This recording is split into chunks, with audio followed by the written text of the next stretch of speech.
headquarters of Ramsey Solutions. It's the Ramsey Show, where we help people build wealth, do work that they love, and create actual amazing relationships. Dr. John Delony, #1 best-selling author and host of the extremely popular Dr. John Delony Show on YouTube and podcast, is my co-host today as we answer your questions about your life and your money. Open phones at 888-825-5225. You jump in, we'll talk. Tasia is with us to start this hour. She's in Columbus. Hi, Tasia. What's up?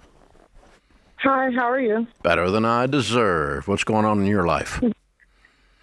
So, I have been working my way out of debt. I actually found your page on TikTok, which made me want to start working my way out of debt.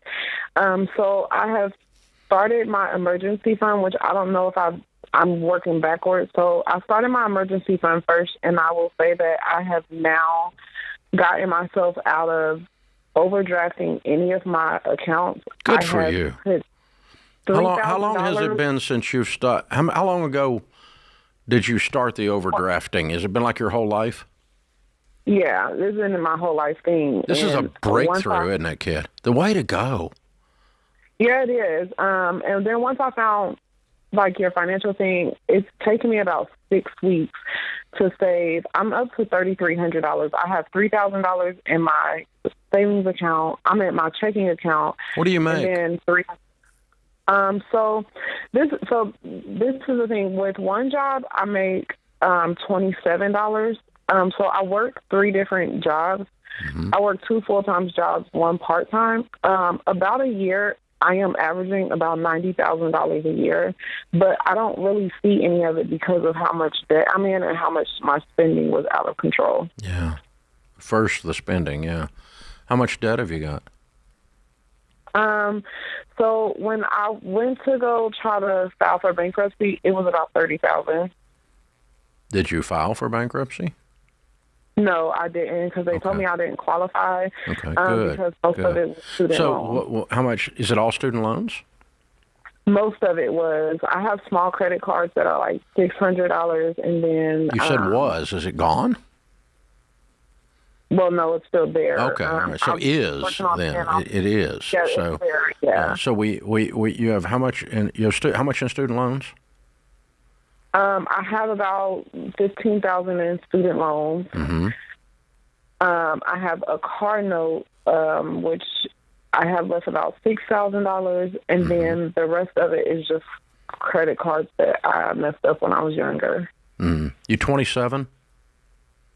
I'm 33. 33. Okay. Yeah, you're in that range. That's where I figured. I was going to say 30, but I didn't want to. Okay. Good for you. Good for you. Well, so you're ready to go. You're ready to try new stuff because you're sick and tired of being sick and tired. Am I right? Yes. I'm proud of you. Good work. Good work. Thank you. All right. So here's what we're going to do. I'm going to put you into Financial Peace University, which is our 9-week class. I'm going to pay for it because you're why I do this. People that are like you, that have the first time in your whole life, adult life, you're not doing overdraft. Because we taught you something, and now we're going to teach you how to get rid of this debt, and we're going to teach you how to control this $90,000, and I'm going to teach you how to be a millionaire. Would that be okay? Yes. Yes. Okay. I'm really crying right now. This is something that this has been my dream to talk to you, because it's just like this.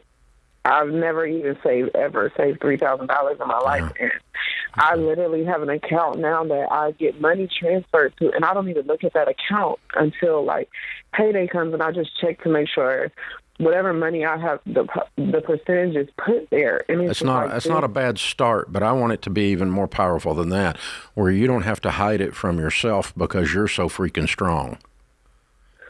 That's where we're going to go. Okay. Okay. All right. So with the Financial Peace University, there's a thing called the Every Dollar budgeting app that we're also going to hook you up with. We're going to pay for all of it.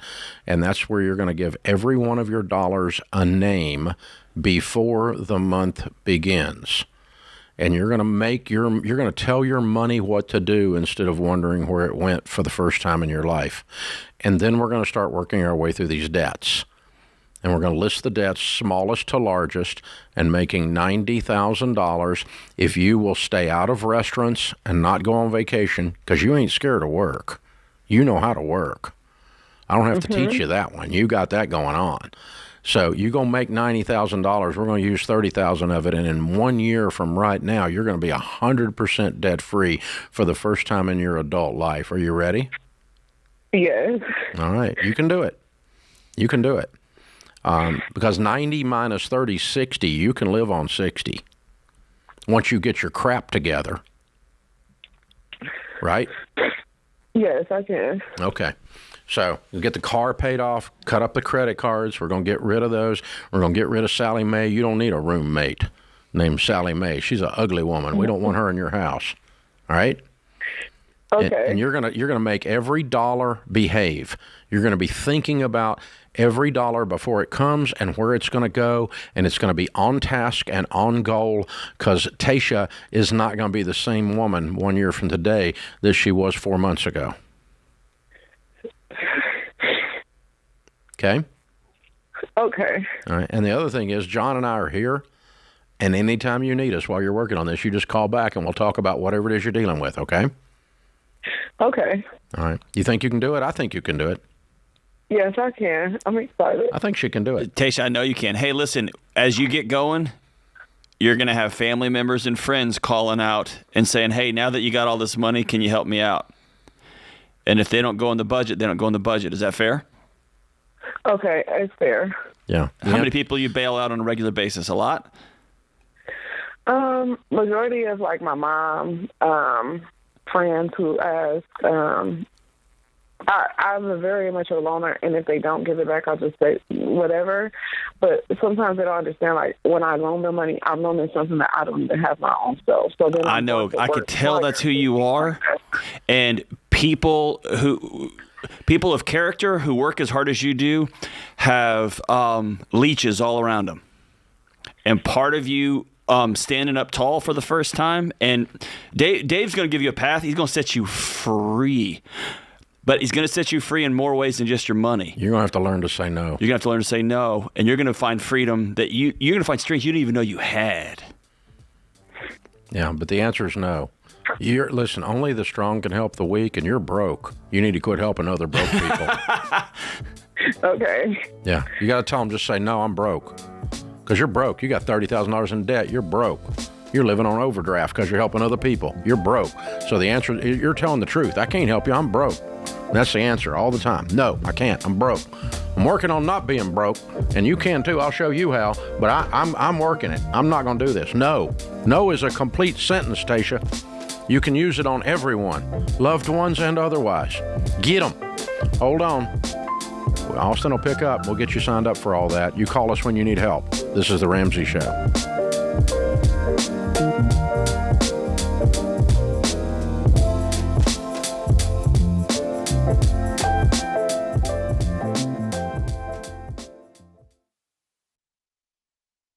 Hey guys, you know this, but I'll say it anyway. College is freaking expensive, and student loans are out of control. The average private student loan debt in 2023 was $55,000. So if you're in over your head with private student loan debt, don't beat yourself up. Look, we've all made mistakes with money in the past. What matters is doing something about it now. So if you're in distress with private student loans, that's private, not federal student loans, call Y-Refi. Y-Refi refinances defaulted private student loans that other places won't touch and gives you a custom loan built for you based on your ability to pay. To learn more about this custom refinancing option, call 844-2-RAMSEY or go to yrefi.com/Ramsey.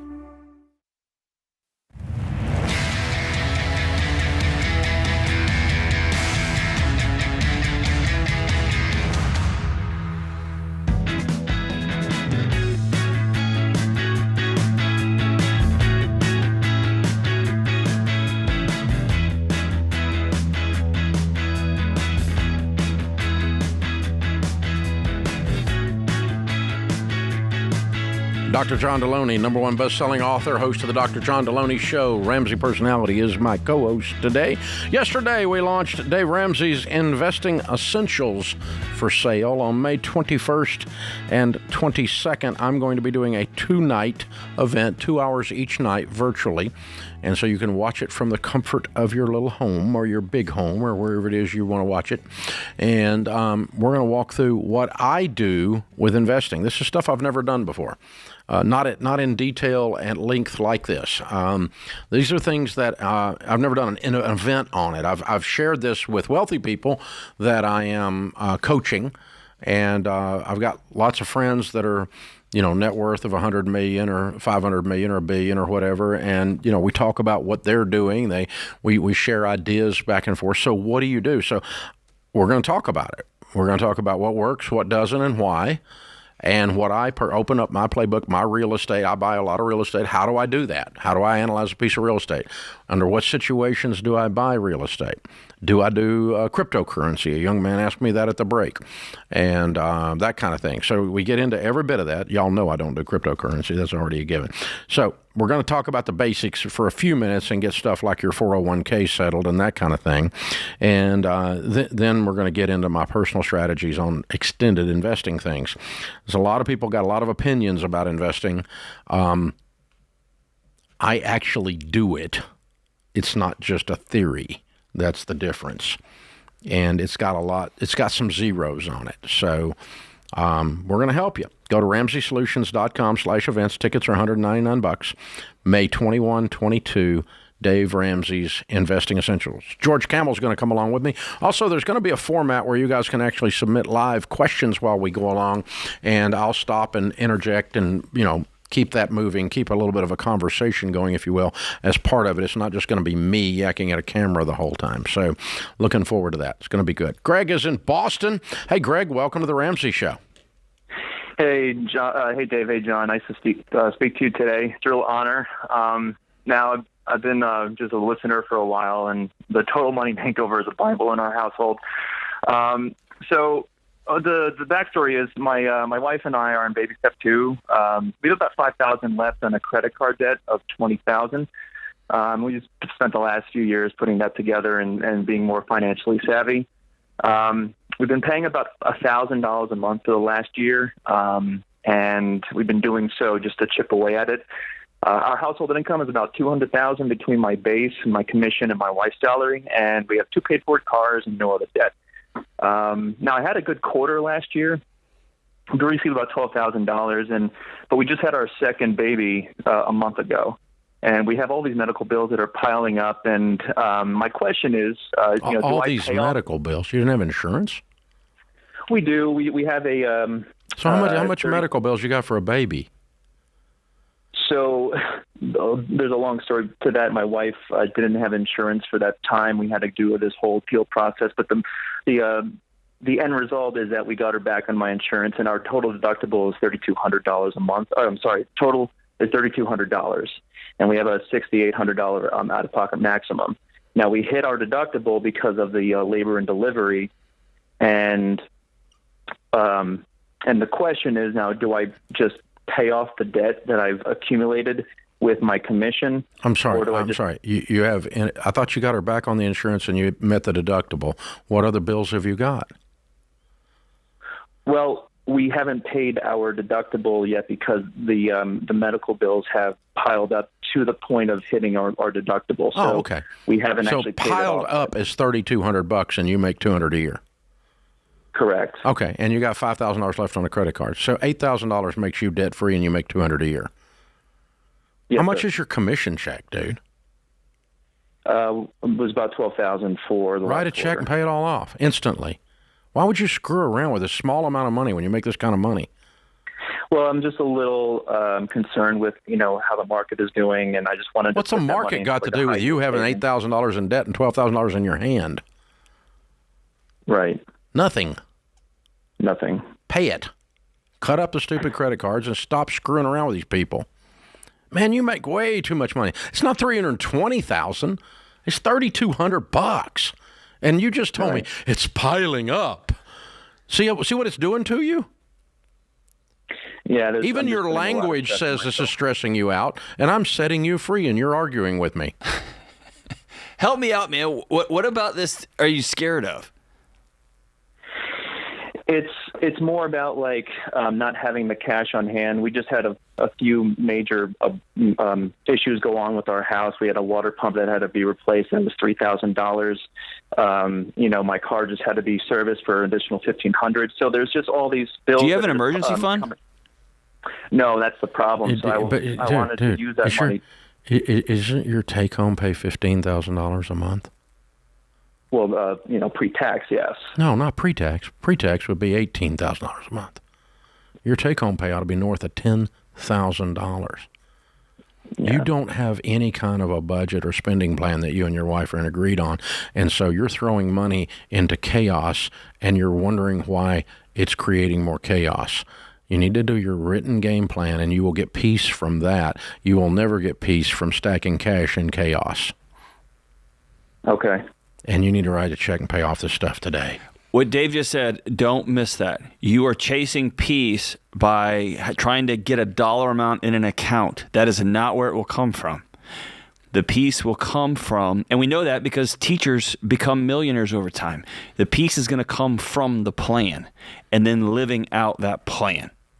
Yeah, laying out a detailed thing and executing the detailed thing.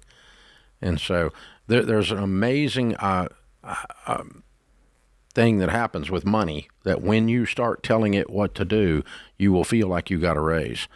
I'm sitting here aghast that you're stressed and have this level of anxiety and drama around $8,000 when you make $200. But what that tells me is you have absolutely no control over your money, and that chaos is sucking up all of your money. You make $200,000. This should be the most, and you got a baby for $3,000. This should be the most joyous time. You're rich. Yeah, but your words are indicating your stress level. It's like, because when you started saying medical bills are piling up, I thought we had $1 million NICU bill or something. Right. The way you were talking about it, and it's $3,000, which is a lot if you make $30,000, but if you make $200. So it's not the money, it's the drama. And the drama is we don't have a plan, we're out of control. And so I can't see my way to taking care of the pump if it goes out, even though I'm bringing home $11,000 a month. And so, yeah, you're going to be okay, but you're going to have to get on a game plan. Get the Every Dollar Budget app and get started with your spouse tonight and write a check out of this and be debt-free tonight and make this the first month of your life that you tell your money what to do instead of wondering where it went. This is the reason people have too much month left at the end of the money. No one sits down and says, I have a plan to be broke. No one plans to be deeply in debt and owe Sally Mae for 20 years. No one plans to have MasterCard be their master or American Distress be their sister. No one plans for that. No one intentionally says, hey, let's go deeply in credit card debt. That'll help us. Right. Just happens because there's no plan. There's no plan.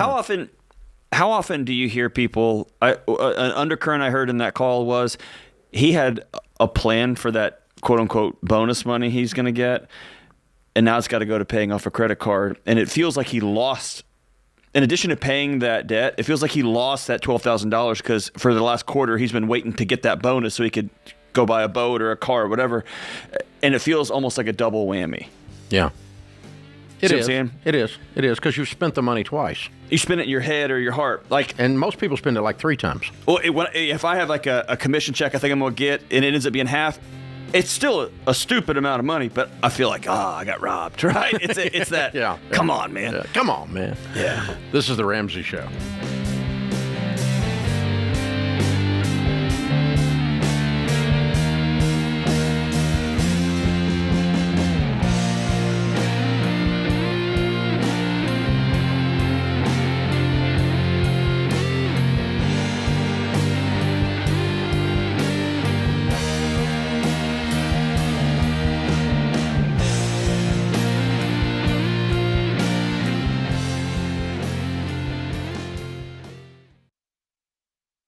Hey guys, I've told you before about Christian Healthcare Ministries, a health cost-sharing ministry.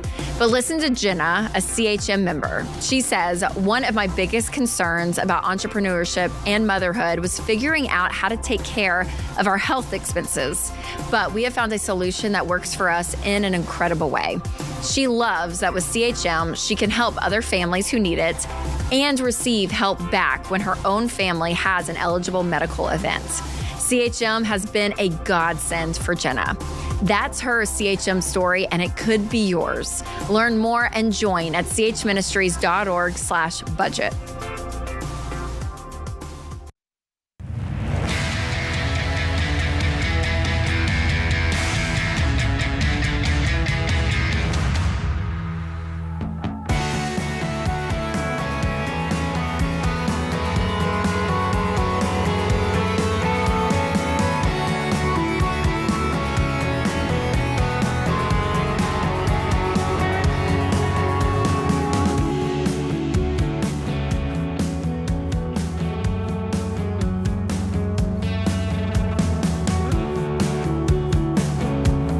Dr. John Delony, Ramsey Personality, is my co-host today. Open phones at 888-825-5225.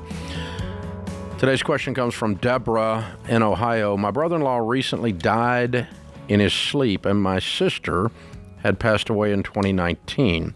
When their children met with the insurance company, they found out my oldest son and I were named as beneficiaries.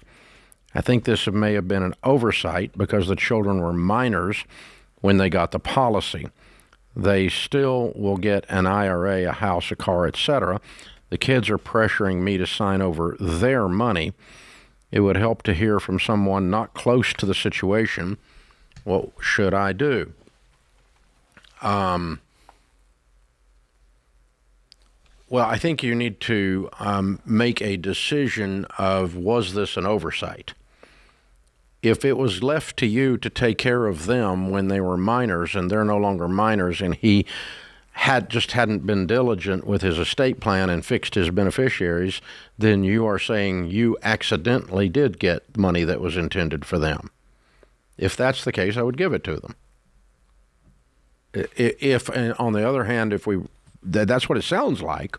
But if there's another scenario that's like, okay, he wanted to leave us some money and he used the policy to do that, and he very clearly intended to do that, and they just feel like they're entitled to it just because it was their dad and mom, but dad and mom had a very, very clear intent to leave it to us, then they're just up a creek. You're not entitled to anything because you're kin. It's not their money. But if you truly do believe what you said, that you think it's an oversight, then on a moral basis, I'd give it to them. Or option 3, maybe these kids are hurting. Obviously, they've been through a lot the last few years, but if they're running to their aunt saying, give us our money, maybe there was some anticipated immaturity, and we want you to do what's right with this money that's best going to love these kids. Maybe not, but man. Yeah, I mean, again, I think you need to decide what your brother-in-law and your sister's intent was. Legally, you can keep the money. It's not their money. Legally, it's your money, period. No question. Nobody's going to argue that. No court's even going to look at this. They'll dismiss it in 30 seconds, okay? It's your money. It's in your hands.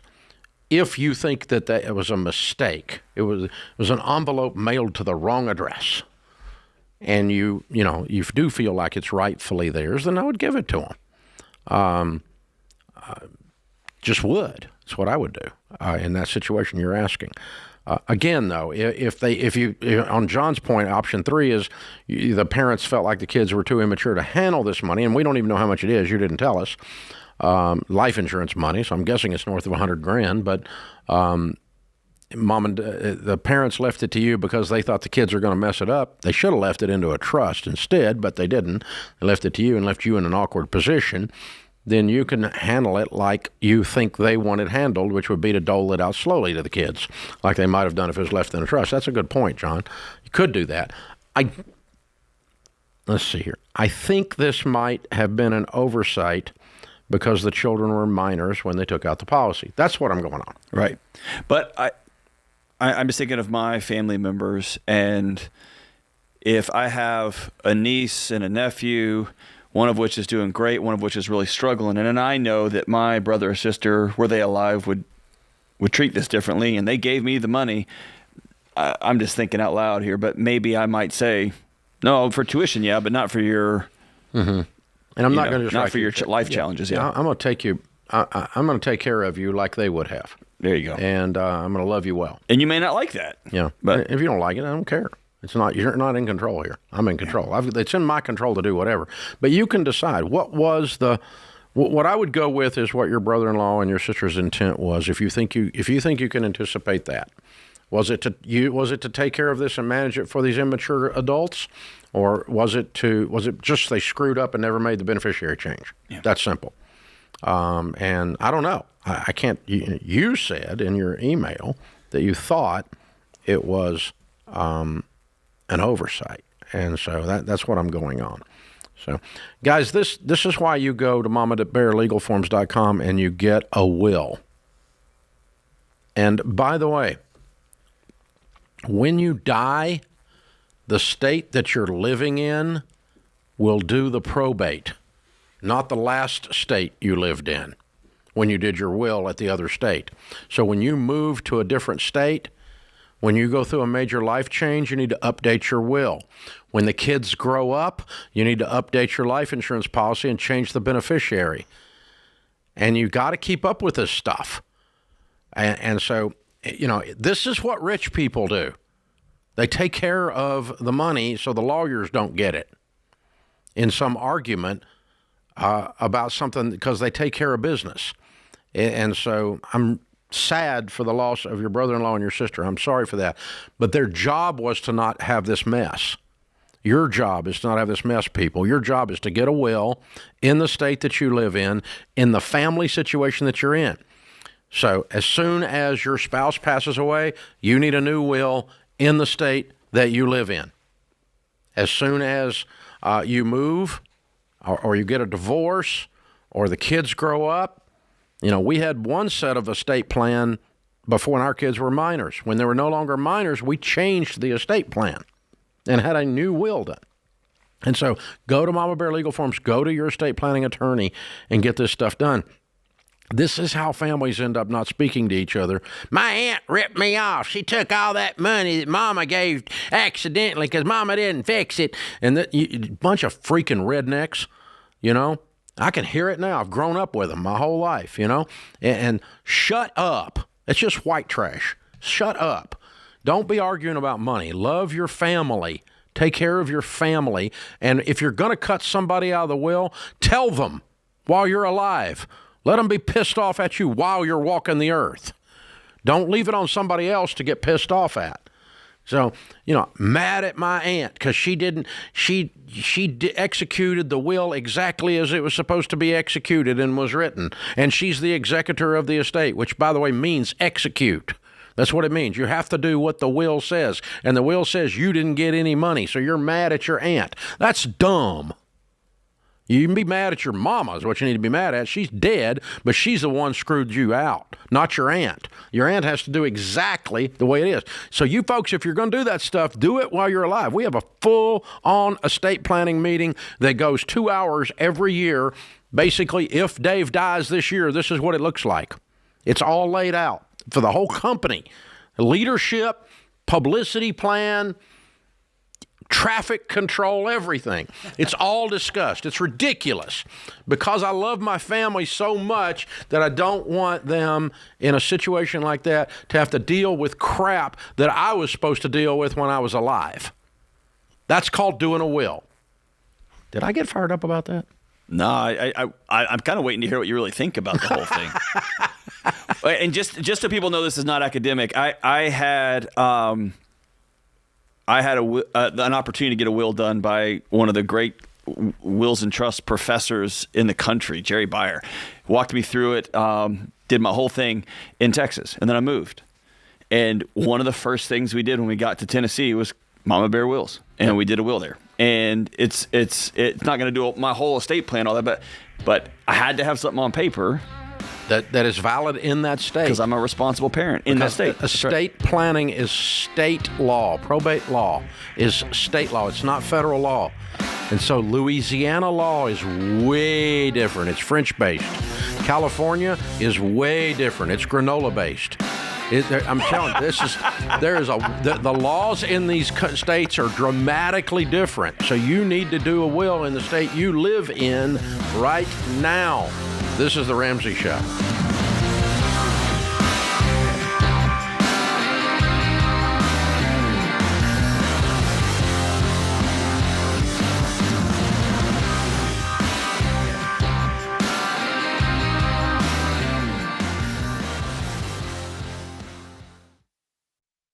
If you're like most people, your home is your most valuable asset. And when you want to make improvements, it can feel like everything costs too much or takes too long. But something as simple as custom window coverings from Blinds.com can completely change your space and add value to your home. We've recommended Blinds.com for over a decade, so you know you can trust them. From blinds, drapes, and shutters to motorized shades, they make it easy and affordable to upgrade your entire home, and their team is ready to help with everything from design consultation to measuring and installation. Plus, there are never any misleading quotes or hidden fees. Everything's backed by their 100% satisfaction guarantee, and shipping is always free. See why Blinds.com is the #1 online retailer of custom window coverings. Go to Blinds.com now to get up to 50% off. That's Blinds.com. Rules and restrictions may apply.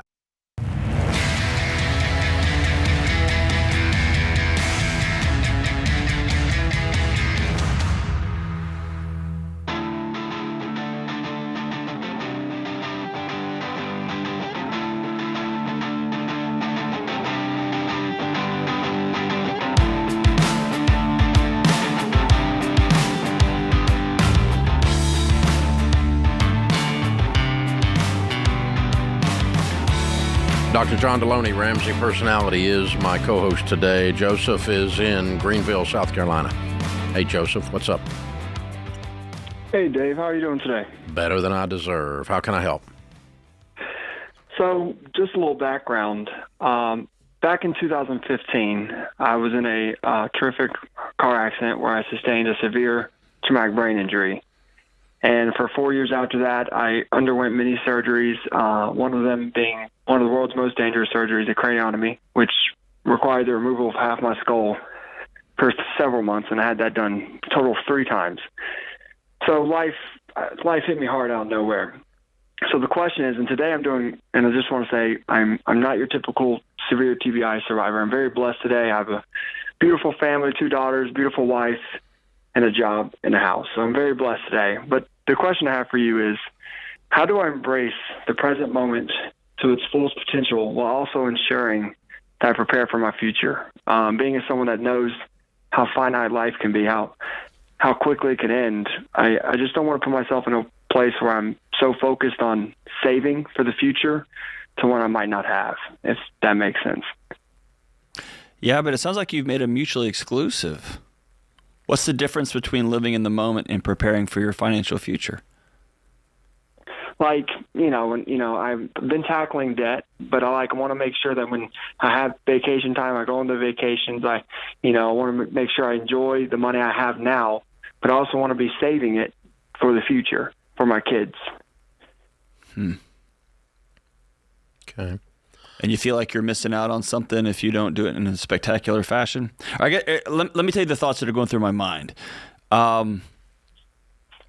We had the opportunity for the first time ever in our family's history to do an out-of-the-country, all 4 of us, me and my wife and the 2 kids went. And it was a magical trip, and it was pretty cool. And we did that last year. If you were to ask my 2 kids what their favorite trips, what's your favorite vacations? They would name that one, and they both would point back to this time we caught the giant catfish. What they don't know is the giant catfish was at a KOA. and we put a line out over water, and overnight, and we got up and fought that thing all morning, and it was a blast. And then we ate in the cafe. It was a whole thing that we did together. My point is, Didn't cost any money. Didn't cost any money. And so it's this idea that YOLO, it has to be shiny, and we have to get on jets and go across the world, versus the most precious resource you got is time. Yes, I do agree with that. Okay. So then there's no strain between your vacation and your debt reduction, or between your vacation and your savings. Well, I understand obviously you can have fulfilled moments without money. You can do these things without money and stuff. But I also understand, if it's hard now, it's easy later. So I want to make sure I, with my job, get as much overtime as I can, be able to save as much money as I can. But at the same time, I want to make sure I'm not working so much and I'm not seeing the moments just pass by. Mm-hmm. Yeah, you gotta have a plan. So here's the thing. You're projecting these concepts as if they never ebb and flow, as if they're a straight line. Like, I'm going to work overtime for the next 25 years and I'm never going to see my children. That's not how it works. It's not how life works, number one, but it's also not what we suggest. So, but would I work overtime even in your situation where you've had this tremendous drama that you've been through that's legitimate, that makes you value every precious moment? And I get that. That's a clear perspective, right? And so what does that do? And it's like going to one of my good friends' funeral the other day. It's like one of the pastors said, it's a tuning fork. Funerals and births are a tuning fork. They cause us to reset our lives and be very careful with what we're doing and thoughtful about what we're doing instead of just wasting away our lives. And that's what this event did for you, and that's what you're bringing up. And that's very wise. That's that's a positive result from the horrible thing you went through. So I'm aligned with you on all of that. But when we say live like no one else so later you can live like no one else, it's a sprint so that you can get in the rhythm of a marathon. And the sprint is the only thing that's in question. And so, you got 18 months to get out of debt, and you're going to work like a crazy man overtime, and you're going to pile up some savings, get your emergency fund in place. But I don't want you doing that for 18 years. Mm-hmm. And can I flip it around, Joseph? Few people in the world understand like you do that you can be taken away from your family in a blink of an eye. And you and I have both accepted a responsibility as providers for our family that we're going to put them in the best possible situation, not if, but when we go. Dave has too. And so, if I'm in debt, if I'm behind, I'm going to work with all I can to get caught up so that I leave my family in the best possible position too. Yeah. So what I would do is say, let's map this out. Okay. How much debt have you got? As an example. Let's use that as an example. Okay, so I just recently finished paying off my wife's student loans. Good. And so right now, about $1,000 in credit card, and then I have to finish paying off my house and car. Okay, how much you owe on the car? About $10,000. Okay, so you have $11,000 to be debt-free other than the house. That's what we call baby step 2. So, and what do you make a year? About $70,000 to $80,000 a year, depending on if I'm wanting to put in the grind for overtime. Yeah. Okay. All right. So I'd put in the grind for overtime until I cleared the car and the credit card and cut the credit card up, be on a budget, and then let's get in steady mode and say, all right, part of our budget is enjoyment. Part of our budget is 15% of our income going into retirement. Part of our budget is we're going to throw a little extra at the house. Part of our budget is travel.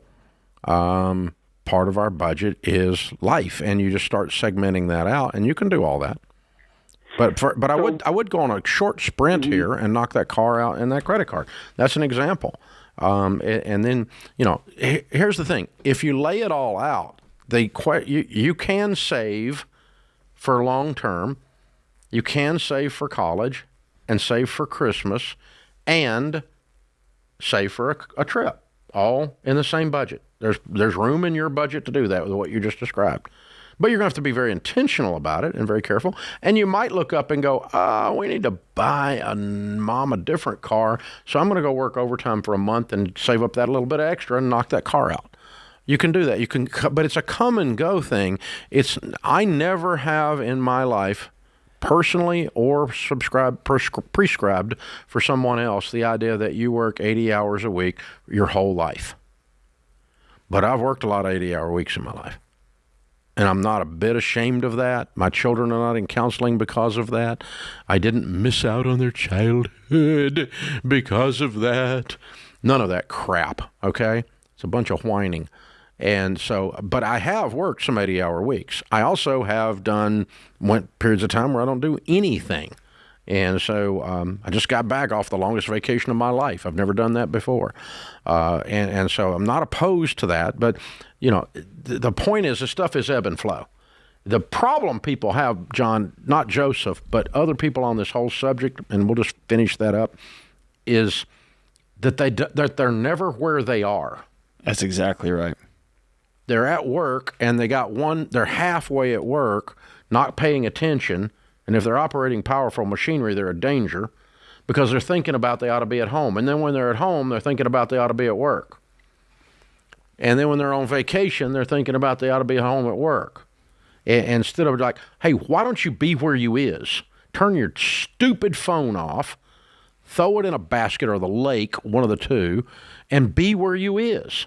And then you start to get this life balance that's real. Or don't work an 80-hour week indefinitely because you think chasing something's going to solve you or heal you or make you some sort of superhero. Work 80-hour weeks when you get a job done. Yeah, and then when you get it done, stop. That's right. Yeah, move on to the next thing. It's called being an adult. Yeah, back it off. But it's an ebb and flow. The tide comes in, the tide goes out. This is not a still lake where the levels never change. This is The Ramsey Show.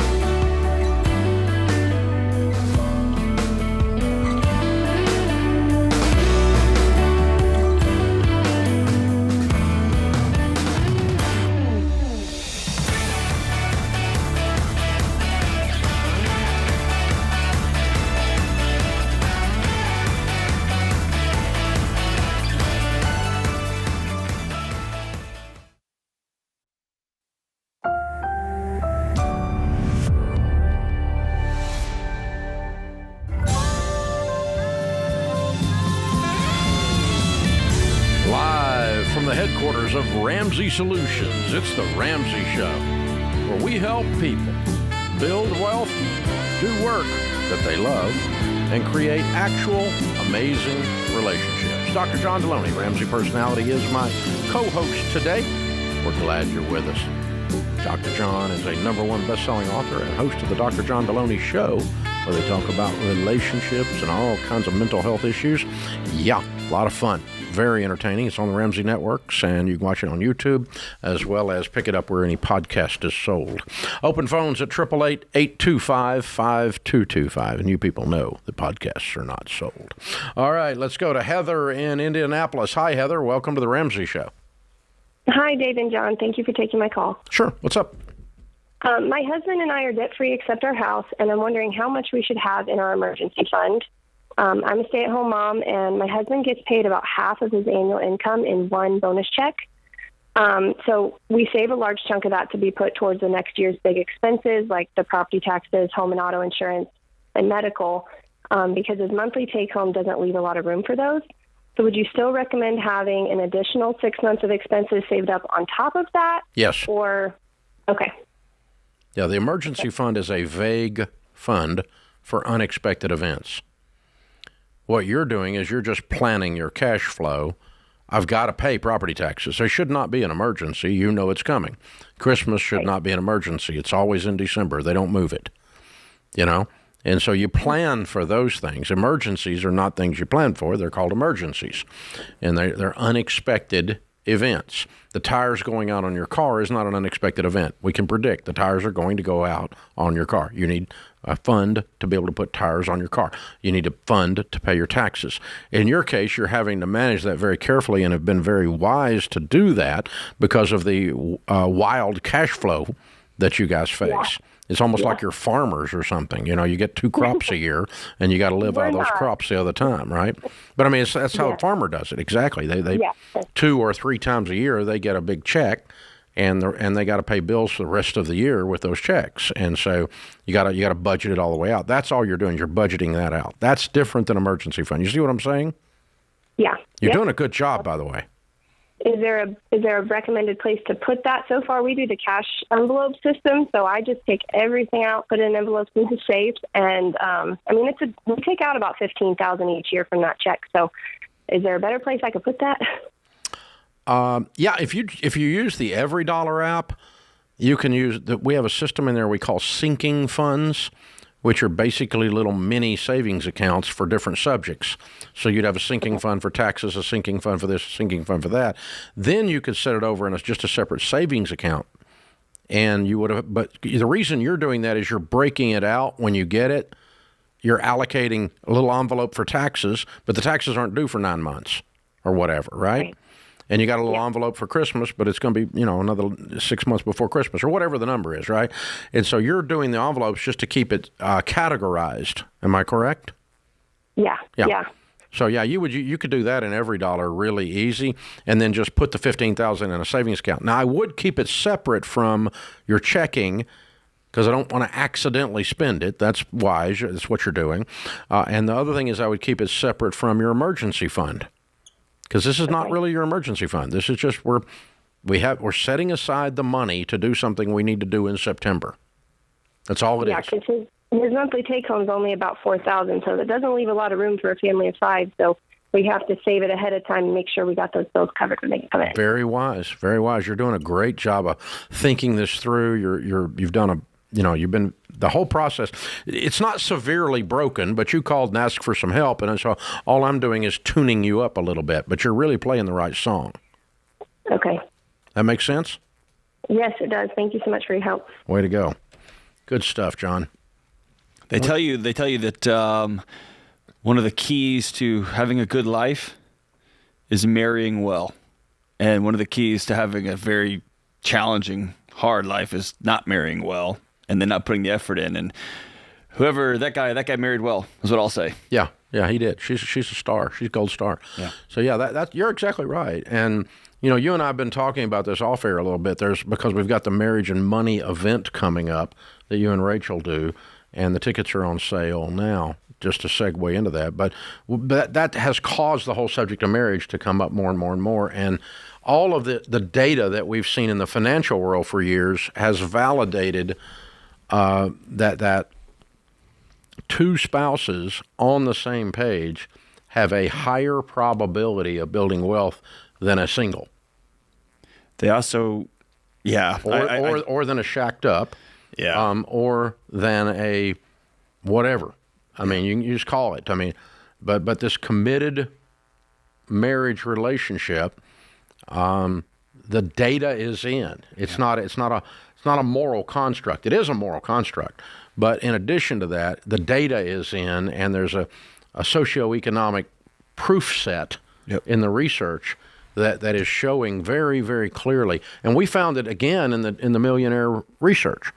We didn't find hardly any millionaires that did it in spite of their crazy spouse. Right. They did it with a supportive spouse, 2 horses pulling the plow together.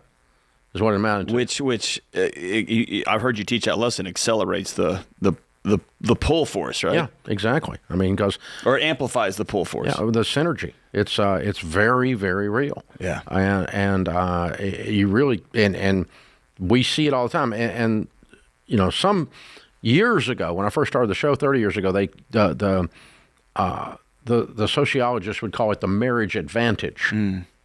And there was a whole book of research that was old back then, but we've seen another round of this same type of research starting to come in because there seems to be this discussion that marriage is no longer needed. Well, I think the bill of goods that we've been sold is more important than having a good marriage is you need to make a bunch of money. And the best way to do that is do it by yourself. And you don't even need to be married to give a child the best situation, right? And I think the sociologist, I think everybody, the anthropologist, everybody's circling back around going, oh, maybe this having a rooted structure here that everybody can anchor into and say, come hell or high water, we're going to work hard, we're going to fight, we're going to claw, we're going to make this thing magic, we're going to make this thing work, has all sorts of benefits from financial to kids to health. Yeah. It just occurred to me. I watched a preview of a movie that's coming out called Unsung. I haven't seen the preview. It's the Irwin brothers did it. That did the Jesus Revolution. Okay. And they live here in the community, and they're friends. And so Andy sent me a link, and Sharon and I watched Unsung. And it's about the Smallbone family, which is Rebecca St. James. Yeah. And it's exactly this. The mom is the unsung hero in the movie, and that's the story arc is really powerful on this. And the family has gone, I mean, King and Country is the boys. I mean, the family's gone on to be unbelievably successful, but it came out of this really hard time, and then the mom and dad locking together, and the mom doing these things, and it's powerful on this exact point. So you guys, if you want to see an illustration of that, when that movie comes out, go see it. It's called Unsung. I'll give it a big plug. It's really good. Made me cry, but I cry at Applebee's commercials too, so there you go. This is The Ramsey Show.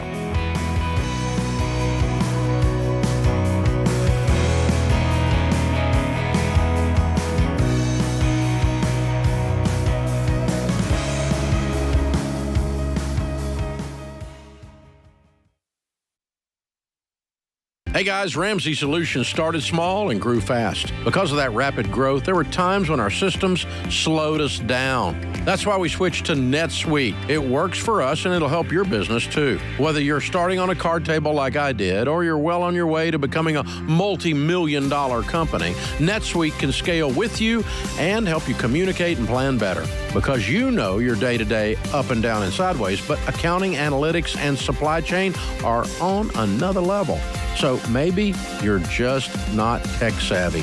That can be okay. NetSuite will help at your speed and whatever your situation. More than 37,000 companies use NetSuite to know their numbers and their business better. So check out NetSuite today and find out how they can help you become the business you want to be 5 or 30 years from now. And right now, you can download NetSuite's free KPI checklist designed to give you consistently excellent performance at netsuite.com/Ramsey. That's netsuite.com/Ramsey.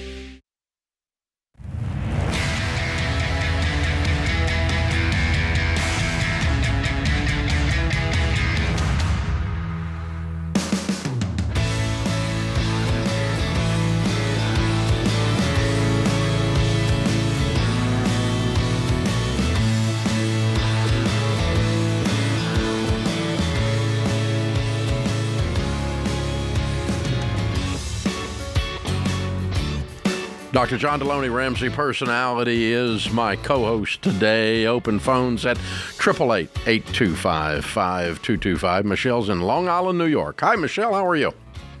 Hi, I'm good. Thank you. Sure. What's up? So my question is, I have 3 large outstanding debts, and I'm trying to figure out which one to tackle first. Okay. I have my car payment, that's $16,000. Mm-hmm. A student loan, that's $30,000, and another one that's $45,000. Okay, we address them smallest to largest. Okay. So everything you've got, no life, no eating out, no vacations, work all the time and throw it all at the car until the car's gone, and then the $30,000 until it's gone, and then the $40,000 until it's gone. Okay. What do you make a year? What my thought was. I make $120,000, and my husband makes $140,000. Oh, God. So you're going to do this fast. I'm trying. You know, I started your plan in January, and so we paid off $30,000 of credit cards so far. In 2 months? We're getting there. In 2 months, we used our bonuses, too. Okay, to pay it off. Very good. So you're in attack mode. Way to go, kiddo. You're doing it. Yeah. You're doing it. Don't slow down. Don't slow down. Get it. No, we're there. We're on the way. You make enough money, and that tells me that y'all are real smart, and in about 2 months, y'all are going to start trying to overthink this. Don't. Just keep going. No, she already did. That's why you called. You knew better. You already knew the answer to the question you asked. Just go. I do, but he wants to pay the student debt first because he figures the car. He's the broke guy that makes a lot of money. So his opinion is really not relative. He is a rich, broke guy. He makes a lot of money, has no money. Yeah. Yeah, let's change that by doing something that's proven. It really doesn't matter as long as we end up out of debt, but the difference is that people will actually do the stuff that we teach, where his theory, people bail out. Yeah. But the bottom line is, the bottom line is you need about $80,000 and you're done, right? Well, I need $80,000 actually, and then another $100,000 for his student debt. Okay, well, we're married, so we have a $180,000 mess. And your household income total is about $250,000, right? Yeah. About $250,000, right? Uh-huh. Okay, and so you need $180,000 and you make $250,000. Mm-hmm. So not counting taxes, if you lived on 70 one year, you'd be debt free in a year. So you're not going to quite do it in a year, but you ought to do it in 18 months to 2 years. 18 months to 2 years. Okay. So that's like $15,000 a month, which is actually the track you're on. Mm-hmm. Yep. Because our goal is to move once we paid off all of our student debt. So once you're debt free. Once we're debt free, then we want to. No, that counts the car too, area. not just the student loans. Yes. Okay. Mm-hmm. Right. You're doing it. Hey, and by the way, Michelle, it's going to be awful. Terrible. Yeah, it's hard. It's going to be embarrassing. So your husband's going to be like, I make too much money to. I know. But y'all dug a big hole. You got to get out of the hole. Yeah, you have a dadgum mess, and if you do not address it with a level of intensity, you will never address it. Mm-hmm. So the start that you've got is the right start. You came out of the gate hot. Now just put the pedal to the metal and push it through and finish it. And don't screw around with this other stuff. But you get that car gone, you'll never have a car payment again the rest of your life. This is the last time. You're done. You pay it off. Then you knock out, and you got a 30 and a 40 and a 100. And then we get after them, just in that order. Boom, boom, boom, boom, boom, boom, boom. And we just keep firing away. And that 100's going to be the hardest one, not because it's the biggest, but because it's the biggest. Hey, this occurred to me a few months ago, Dave. I was preparing for a talk, and it was just like a light bulb went off for me. My dad was a policeman, and then about halfway through my childhood became a minister, and finances were a big stress for us. I've talked about that. But my response to that was to go make a bunch of money, go get some degrees and go get some fancy jobs. And without a plan, what that allowed me to do was to dig a hole so deeper than my dad could have ever dug, because the banks wouldn't have given him that much money. Mm-hmm. And so without a plan, you can end up making $250,000 and you find yourself $180,000 in debt. So bad off, right? And that's after paying off 30. They were $210 in debt. Right. Whereas if you made 85, it wouldn't even occur to you to take out that much money, right? But since we make, I know on this show we get people calling. I mean, student loans are, can wipe you out. Yeah. But man, it's if you don't have a plan, it doesn't matter how much money you make. You can just get more and more and more out of control and dig yourself such a massive hole. Yeah. That's exactly right. And you add to that the student loans are loaned to an 18-year-old. Right. And so you loan an 18-year-old $100,000 with no collateral and no business plan. Yeah. The business plan is what? I'm going to play beer pong. That's my business plan. And so, that this is a genius system, and we wonder why it didn't work. I saw still one of my top 5 of all time favorite memes was, or maybe it was a comedian said, I was really, really pissed off when I was 17 and the guy at the tattoo parlor wouldn't let me get my Limp Bizkit tattoo on my leg. And 4 months later, they gave me $150,000 to go to college. And I was like, come on, what are we doing? Yeah, this is your Congress on drugs. What are we doing? Lois is in Orlando. Hi, Lois. How are you? Well, not too bad for an old lady. Here's my question. Okay. My husband and I are in our 80s. We have 3 rental properties, and we're debating, would we be better just to sell them while we're alive or leave them to our 2 children to inherit? Mathematically, it would be better to leave them to inherit.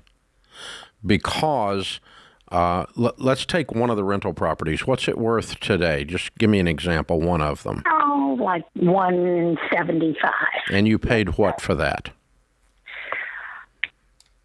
$43,000. Yeah, and you've depreciated it down, so your basis is probably close to zero. So if you sell it today, you're going to pay capital gains tax on $175,000. Understand? Right. If they inherit it, they have their basis is the value at the time of your death. So if they inherit it, their basis is $175,000 if it happened today, okay? And they could sell it for $175,000 and have zero tax on it. So if you sell it, you get taxed on the whole stinking thing. If they sell it after your death, they get zero tax. Okay, that sounds like a good plan. Now, that's the math answer. Yeah. Then the other answer is, are they competent to pull this off? Yes. Okay. They All right. are. Okay. They're two responsible adults. Good. Very good. Well, you did good then, didn't you? Way to go, Lois. But would they want to? That's the thing. Yeah. Well, what I would tell them is say, listen, I'm going to leave it to you. You can keep it or you can sell it. But if you sell it within 6 months of my death, you will have no taxes on the money. Okay, so that's 6 months. Yeah. The IRS assumes that the value at time of death is the same inside of 6 months of death. They don't assume. But if they sell it 6 years later, they'll have to go back and figure out what the value was at the time of death, and they will pay gains on the difference in that value and 6 years of growth. Okay. And Lois, one thing that Dave said is really important. If you don't care, tell your kids, we don't care if you keep these houses or if you sell them. Because one of your kids may feel this innate sense of obligation. These are mom and dad's houses. Somehow mom and dad's spirit is in these houses. We got to keep them. And if you say, I don't care what you do with those houses, then let them know that up front. That'd be such a gift to them. Yeah. Okay. Okay, that's real good advice. Yeah. Very cool. Good. And make sure you have a will, of course, that's up to date and accurate for the state of Florida, which is where you live. The great news is there's no probate tax either in Florida. So there's no taxes in the state of Florida on an estate, which is why a lot of people move there in their retirement years. And there's no income tax in Florida, which is why the economy is booming. Note to you policymakers in these other states who thought you were going to tax the rich, and they left and went to Florida. This is The Ramsey Show.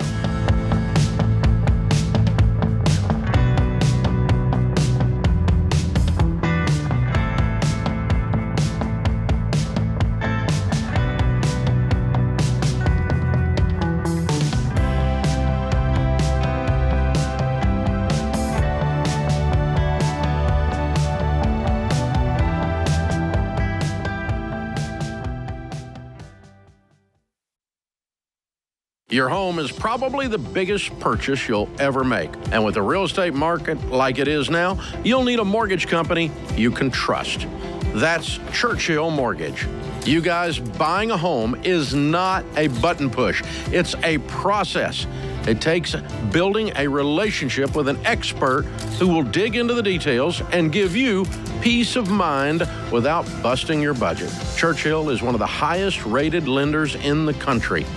And they're Ramsey trusted because they do what's right for you. Go to churchillmortgage.com to get started.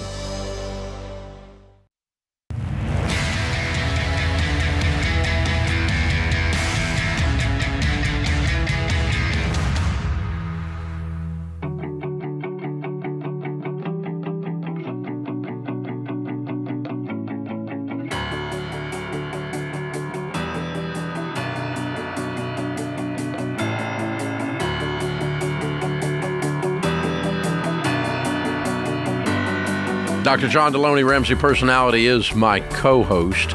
We invite you to stop by our studios anytime here in Franklin, Tennessee, just south of Nashville.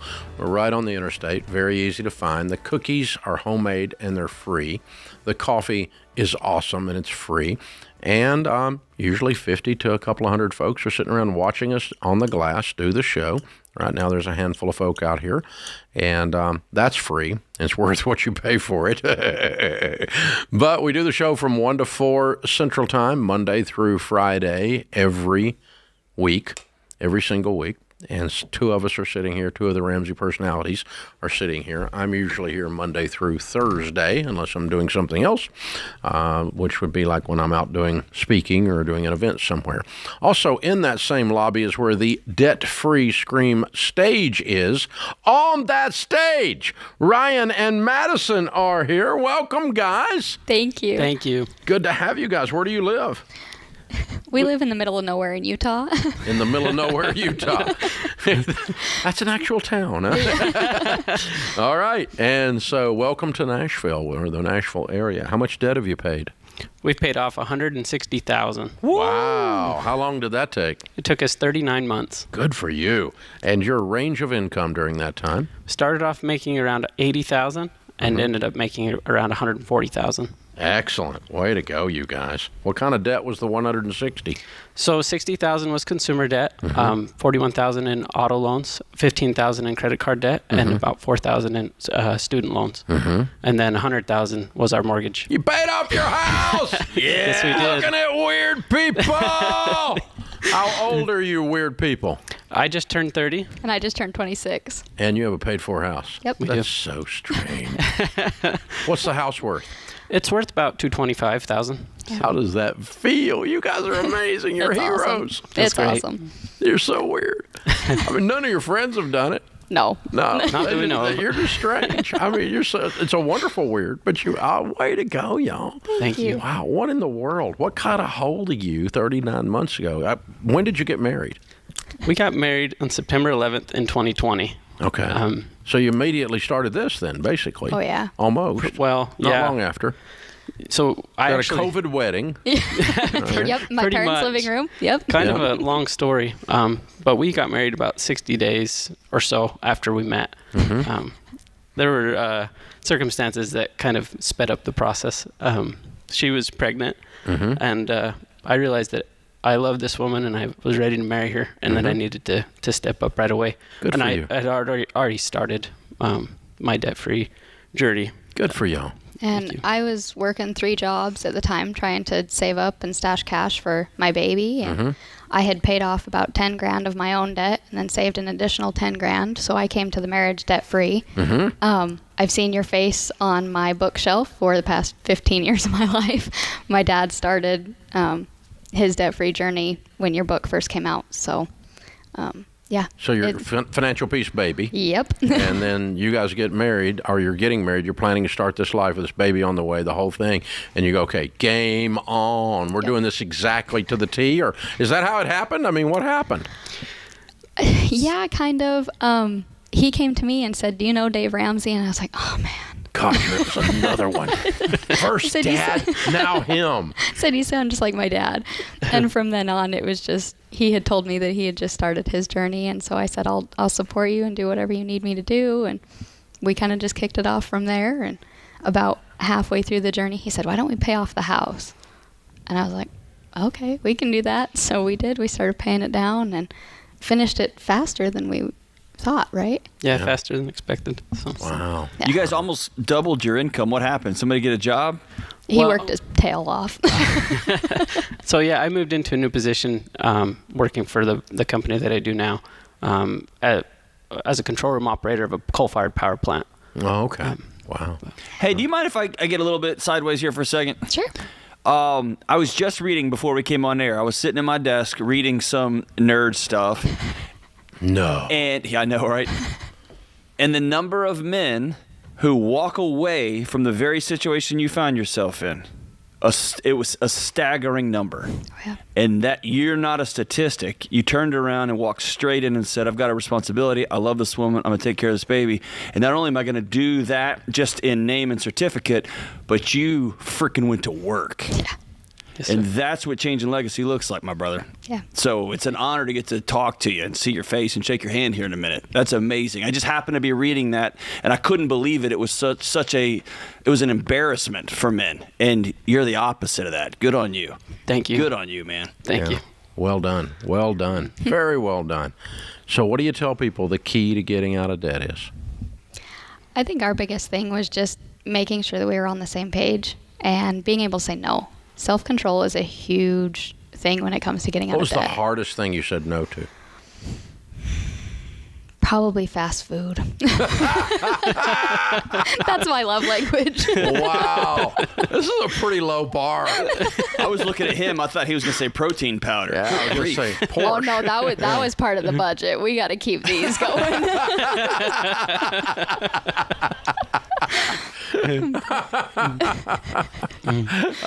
What's the biggest disagreement you had as a newlywed couple trying to get out of debt, managing pregnancy and a little baby? Oh, man, I don't even know. That's hard to say. First year marriage is rough for everybody, right? Like, and I mean, not even to mention that we did the first year of marriage, the first baby, the honeymoon phase all in one shot plus COVID. So I don't know. I can't think. Yeah, of that's not even a fair question. Y'all survived that, so congratulations. Yeah, really. I'm still speechless. At 26, I borrowed $300 from my little brother for a down payment to a house, and y'all are debt free. So good for you, man. Yeah, thank you. Thank you. Way to go. Yeah. Way to go. You're absolute heroes. Well done. So proud of you. Who was cheering you on? Dad had to be. Yeah, my dad was definitely like also the voice of reason too. Of if we called him and had a question of like, hey, should we do this? He's like, yeah, you should. Or no, you shouldn't. And it was awesome. Yeah, his parents were really cheering us on, and we had friends who were like, how did you do that? And we'd show them, and they're like, oh, I don't want to read a book. Like, so read? You want me to read? He's on TikTok, too, y'all. Oh, God. But, That's yeah, awful. we had a lot of awesome supporters. So That's good. That's good. Way to go, you guys. Thank you. We've got the subscription, the 1-year subscription is to Every Dollar, a couple of them. One for you guys and one for you to give away. Awesome. So you'll be able to make sure you keep your budget going because you're heading towards millionaire for sure. And we want you to hit that baby steps millionaire level pretty quick here. You're on your way real fast. And you brought the kiddos. Now there's 2? There are 2. Yes. Yep. All right. What are the names and ages? So Grayson, he is 3. Mm-hmm. And Colton, he will be 2 in a couple of weeks. Actually. Way to go. Some good-looking guys there to go in the mix. Excellent stuff. Very well done. I'm proud of you guys. Way to go. Way to go.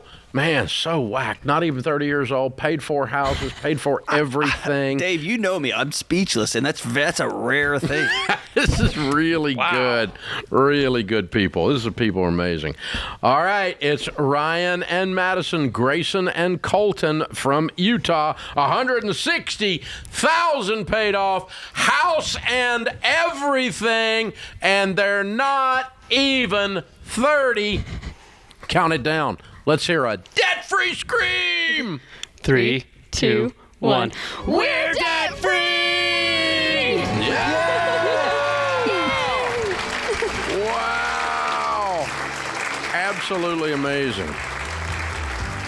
So I was doing an interview with NPR this morning, and the lady was asking me the question 63 different times, different ways, how it is possible for young people in our world today, with real estate prices being what they are, to survive. I think we just explained it. This is The Ramsey Show.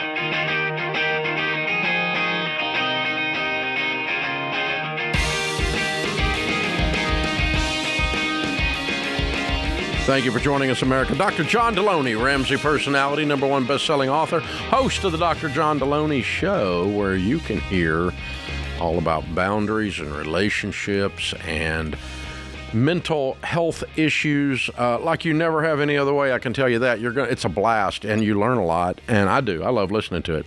And people are just plain entertaining, I can tell you that. So check him out. It's all on the Ramsey Networks, anywhere great podcasts are heard, and certainly on the YouTube show as well. So anywhere you are. By the way, if you're listening to this show, we thank you for that, and we can use your help. If you would subscribe or follow or whatever it is on your type of podcast or YouTube, that would help us immensely. The numbers change dramatically when you do that because the different algorithms spit the show out in the face of people that need it that way. And when you don't subscribe and don't follow, we don't get that. And when you leave a 5-star review, we get that. And when you share the show, some of the different platforms have a share button where you can simply share it, or a way to just do a drop down and share it, or click the link and send it to a friend. Or if you listen on talk radio, thank you for that. Tell your friend where you're listening. Share this show. You are our marketing plan. When you do that, it makes a huge difference. Last week, we were number 2 and number 3 in all of Apple Podcasts. There's about 2 million of them. And Joe Rogan was sitting there at number 1. NPR was in there at number 2 or 3. We were in there at number 2 or 3. And that's because of you guys sharing and telling people about it. Thank you very much. We appreciate you. It's really important because we don't have a stadium named after us like Subway or somebody like that, right? Excuse me, I got an allergy. But all right, Steve's in Salt Lake City. Hey, Steve, what's up? Hey, guys. Hey, I've got a short-term question and a longer-term question for you guys. The short regarding taking a family vacation. So I'm the single income earner of our family. We have 7 kids. My wife homeschools our kids at home. We've not taken a vacation in probably 8 or 9 years, and recently we we just got done doing a big home renovation, spent about $50,000 out of pocket, cash flowing that. And the last little, probably $15,000 or so, we had to take out of our 6 month fund to finish the project, because of course it always ends up going more expensive than you thought. So my question is, and first of all, we have a kid about to go off to college in about 4 months or whatever it's going to be, and we want to take that vacation before he is obviously gone. I've only saved up about $1,500 for a vacation over the past few months or so.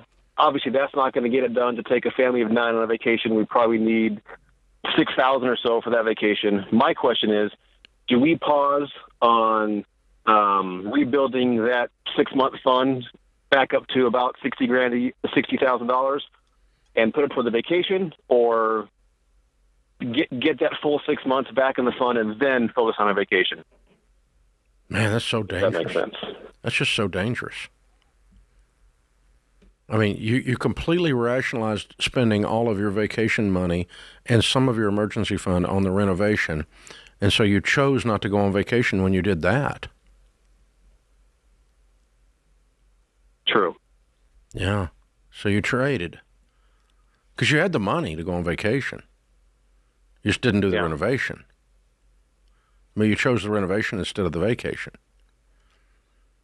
Yeah, basically, we bought a house that did not have a built-out basement, and we had half of the house, basically. Yeah, so that's when you chose. When you bought the wrong house, that's when you chose to not go on vacation. Okay. Because you chose to do a renovation, because you chose... But see, these are all choices. It's not like somehow that somebody stole something from you and you put the money on one thing and now you don't have it to do the other thing. That's how it works, right? Yep. Yeah. Correct. And having 9 kids and no emergency fund or a limited emergency fund, dude, you're asking for trouble. Okay. That's so scary. I'm scared for you. I don't care. It doesn't matter to me. You're the one with the 9 kids. I don't have to feed them. You do, but I'm scared for you. Okay. And I want you to get to do the things you want to do. I'd love for you to go do that. You can do whatever you want to do. Y'all are adults. You can make these choices. You've been making choices. But I want you to realize that when you're choosing one thing with money, you're choosing not to do several other things. Sure. Okay. And so you're choosing, if you choose to go on vacation and have a limited emergency fund, not if the emergency occurs, when it occurs, because it's going to occur. We have 9 opportunities for an emergency here at all times. True. And so when it occurs, then you've chosen to leave your family vulnerable, and the trade was for a vacation. That scares me. So you guys do what you want to do, but I think I'm going on a $1,500 vacation. Yeah, and I think man, Dave, I'm totally with you. And working with parents who were dropping their kids off at college, there's always this illusion that we got to get this last thing in. We got to do this thing. It's not over. No, it's not over, number one, but often that last thing, we don't really care about the kids. We need to do it for us. It's almost like this guilt-induced, this is it, we got to do a thing, and everybody's got to come do this thing, and it ends up... Well, but we've never had a vacation in how many years? Right, in 17 or 18 years. And we chose to do a renovation, or buy a house that required a renovation, used up all our money instead. That's right. So the vacation obviously was not as important. Wasn't a priority. That's right. And now it's this end, and now there's this sense of, we're about to lose them. He's going to go away. It's the last spring break. We got to do this thing. And so I would invite the kids into a room and say, we have this much money. Let's get as creative as possible. We're going to make our own snacks. We're going to go to a KOA. We're going to have a blast. But this is the money we got. And I promise if you do it right, the kids will have a great time. Now, whether you go and feel guilty because it's not in Cabo or something, that's on you. But you chose to spend that Cabo money on a renovation or on a house. But bring the kids along, man, and let's try to get as creative as possible and let them be a part of the planning and see what we can come up with.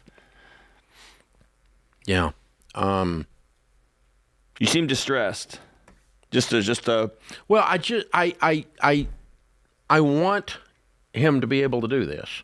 Yeah. But I can't, as an adult, say it's a good idea. I guess I kind of get it, but the other thing, I think that you're pointing out something that's very right, because we had some of the best vacations with our kids that we ever had while they were in college. Yeah. That's not over. As a matter of fact, on the front of a cruise ship one night, at happy hour before dinner, they decided as adults to start telling us all the stuff they had done as teenagers that we didn't know about. Oh, I would have paid money to be there for that. And I left that room feeling like a total failure as a parent, because I had been deceived by these three brats repeatedly throughout their teenage years, and I had no idea. I thought I was so on top of it. And I completely had no idea what these skunks had been into. Well, here's what's going to be fun. At the Ramsey cruise, we're going to do it again. I'm going to get Rachel and Daniel, and there's things that have happened in the last decade that you probably don't know about. Oh, I don't even want to. We're gonna go through them all again, man. So yeah, it was a great cruise, other than that particular evening. But yeah, it was. But they were adults. Daniel, I think maybe Denise was out of college, and well, no, I know. I guess Denise and Rachel were both married, come to think of it. And here's what y'all did, and we've all heard the statistic about... we do stuff together with them as adults that's better than it would have been when they were 13, I can tell you that. Well, and that's the thing. There's a statistic going around that you get 19 years with your kids. You get 18 with them at home, and the rest of their life all added together is 1 year. And I think that we just go, yeah. Oh, that's hogwash. But it's unless you're a twerp as a parent. It's one of those cultural, they're just gone. And I think, nope, if you're intentional and you build relationships and you're somebody they want to be around, then it's kind of like, what stage of children did you like the best? Yeah, all of them. They're all different, and I don't want to do any of them again.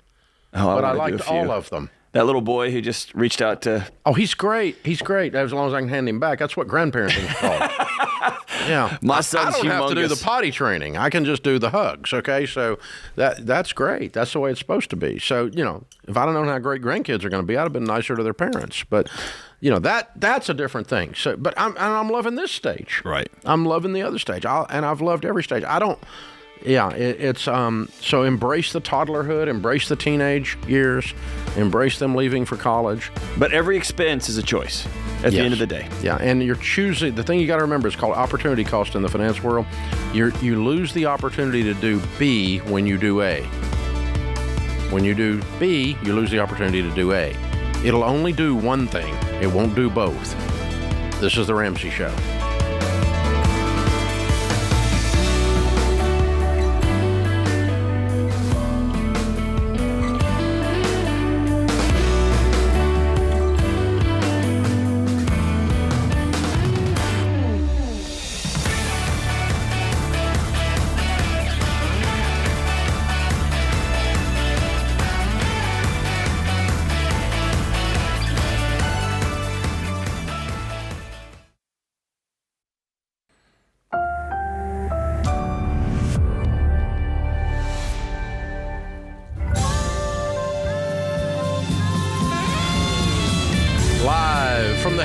members of Ramsey Solutions. It's the Ramsey Show, where we help people build wealth, do work that they love, and create actual amazing relationships.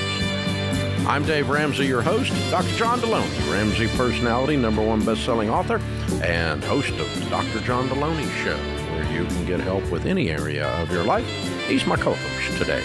Open phones at 888-825-5225. Linda is with us in Cincinnati. Hi, Linda. How can we help? Well, I feel really broken. I have acquired some personal loans, credit cards, and medical bills that my husband is not aware of. They total in about $60,900 some odd dollars. Mm-hmm. I really don't know how to confront him about it, and I guess I need to know what my next steps after I would do that would be. Mm. It's pretty scary. Yeah, what happened along the way? Well, we've been married. It'll be 29 years this May. I'm 50 years old. I'll be 50 on March the 23rd. This happened one other time that I had got some credit cards, and it was in 2012. The quantity of that was $7,774. We bought a home in 2000, and we ended up refinancing it in the 2012, and we were able to get that caught up. He was upset, but this time the quantity is much more. Mm-hmm. Unfortunately, fortunately, I had met one of your preferred coaches back in 2017, and I wanted to get finances in order, not live paycheck to paycheck, and at the time I didn't have any credit card bills. Just had a few loans, and I feel like my husband has neglected some of the emotional support that he should give. And so the coach has said, you need to be a team. Your husband should come. And my husband did go one time. And during that time, we talked about our situation. He didn't show a lot of emotion. I cried and begged for him to take over the money. And so the next time I met the coach, he said he could tell that my husband wasn't totally involved. And we continued to meet for less than a year. And I felt like I could maybe do it on my own. And so you're handling the whole household budget on your own, or your finances are separate and you on your own have gone into debt? It's all together, mm-hmm. But he gets paid weekly, and a lot of times he will cash his check, mm-hmm. and he will take some of that for his lunch money, and he does smoke, and mm-hmm. so he takes that money. If I take the check, I will give him like $120 mm-hmm. for that next week. But you're supposed to be managing all the money, and so the only reason he doesn't know about the debt is he's not involved in the money. Correct. So why was he upset when he gave you the money to manage, and then you didn't do it because he doesn't help? Well, I guess, I take responsibility. I shouldn't have done this. But I do feel like he should have stepped up. Yeah, both are true. Yeah. Both are true. And they're not, no, you shouldn't have gone this far in debt without talking to him about it. You should have raised a stink a long time ago. But now here we are. So it's $61,000 in debt. And what kind of debt is this? 11,000 of it is credit cards. Mm-hmm. 27,000 of it is like little personal loans, but they're terrible, mm-hmm. High interest rates and stuff. Mm-hmm. So basically, you'd come up short in the household budget and go cover it with a credit card or a payday advance loan or something like that. You are correct. Okay, and he and so the it wasn't like you went and bought something for yourself on the side while he's completely running the household budget over here and you just lied to him about a credit card. You're running the household and you're not doing a good job, and that got you guys into debt. He just doesn't know about that. Am I correct, or am I missing something? No, you are totally correct. Okay. All right. And the rest, so 27 is the bad personal loans. How much was credit cards again? 11,000. Okay. What's the rest of it? I have a 401k loan that $270 comes out of each paycheck. What's the balance on the 401k loan? $5,200. Okay. And what's the rest of it? The medical bills are $7,400. I mean, it's like $7,407.72, but I'm just kind of giving I got you. You're fine. The pennies don't matter at this point. I'm trying to get the concepts. So who got sick? It was my daughter that's in college. She was having major stomach pain, and took 2 emergency room trips. So 4,000 of that is, it's 2,600. Both of them are about $20 difference for 2 different hospital emergency room trips. Okay. All right, Linda. And then Here's the thing, okay? You've got some financial problems that are solvable, but more so, you have a tremendous marriage problem. Massive.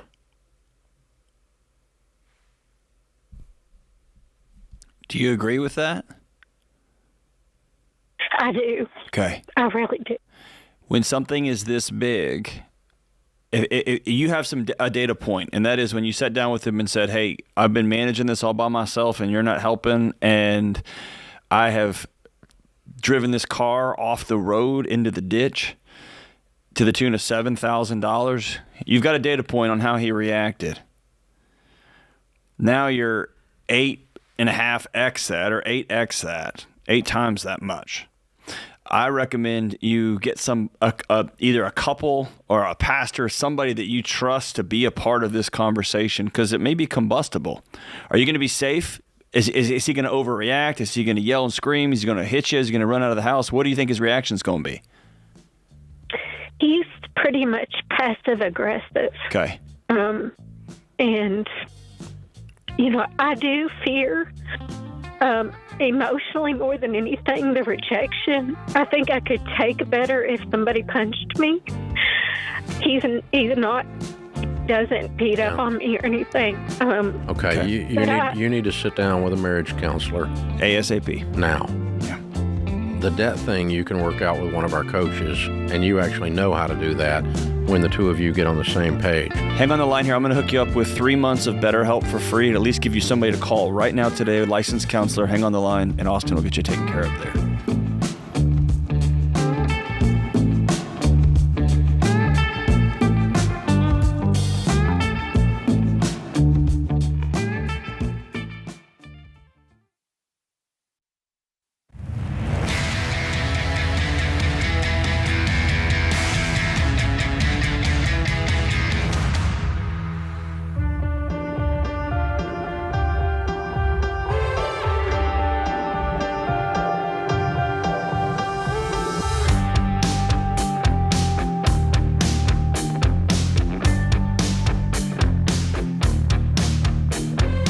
Dr. John Delony, Ramsey Personality, is my co-host. So, John, we wanted to let her off the hook because she had so much weight there, and we'll help her offline a bunch of different ways. Come clean with the $61,000 that she hadn't told her husband about, that is really derived from her being saddled with managing all the money by herself and doing it poorly, and too ashamed to say I'm not doing it well. And I can't do it by myself. I asked you to help, but you didn't. And then instead of bringing that forward, she just wallows in it, and it spirals and gets worse. So 100% of that is a marriage issue, not a money issue. Right. And so, I don't know, let's kind of reverse engineer that a little bit. If somebody's in the earlier stages of something like that, like the first, she took him to the financial counselor, and he was disinterested but sat there.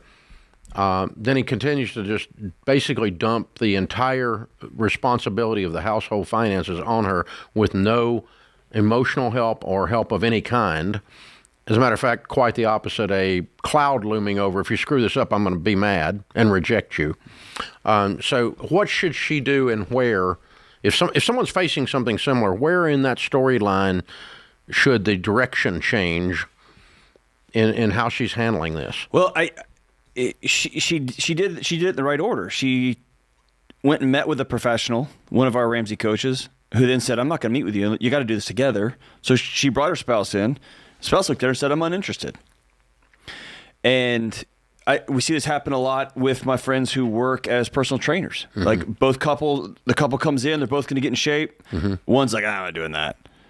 So now you got a choice. Are you going to poison yourself because it's easier, because basically she chose over a period of time, I'm going to cash in my integrity. I'm going to cash in I'm not going to seek extra help. I'm not going to raise the flag here because he's not helping, right? And at some point, when your person you're married to cashes out, you have to make a choice I'm not going to further dig a hole and punish myself. I'm not going to live a more miserable life because you're not participating. I'm not going to take misery plus misery here. And so I'm going to control the only thing on earth I can control, which are my thoughts and my actions. And I'm going to do the best I can with what I got. And if you're not going to help me, then I'm going to get a coach to walk alongside me for the entire duration of this thing. Yeah, I'd get a coach, but I'd also then, every time it comes up short, I'm going to dump it in his lap. Every single time. Yeah. The first time I'm doing the budget and we don't have enough to cover everything, I'm going to go, we're short. Or I'm going to get a realtor and put a sign in the yard because we can't afford this life that we're living. Yeah. There's, I'll put a sign in the two-car windows. This idea that you're going to give it to me to handle and that's suddenly going to make you not have to deal with it isn't going to happen, because you're going to deal with it every time it comes up short. I'm going to dump this in your lap. We're going to turn Mr. Passive Aggressive into all the time we're talking about this, because I'm not going to carry this by myself. I'm not going to drown just because you won't swim. Yeah. Right? And I'm not going to allow your inaction to cause me to hide everything. Right. Out of shame. And here's the other side. Just put it in his lap, put it in his lap, put it in his lap, put it in his lap every single month. I can't do this. I'm not doing it right. It's going in the hole. What do you want me to do? Because you don't like it when it goes in the hole. I don't like it when it goes in the hole, but I don't know how to fix it. Can you help? And what are we going to do? What are we going to sell? Who's going to go make some more money? That's it. There's a choosing reality part, which maybe you got to go get a job. Is that fun? No. Is that right? No. But the reality is we got a hole. Yeah. Right? If the only thing you're going to do is earn money and dump it on me, you're going to have to earn some more because we don't have enough. Right. So you need to get 2 jobs. Or I'm going to go get a job because we don't have enough money, and so you're going to have to you're making dinner. Yeah. If you want to eat at night and in the morning, good on you, because I got to go work. Yeah. Because something's got to give here, and I think we get stuck in the loop, man. The very first time, that would be my suggestion. The very first time it comes up short, you bring it up.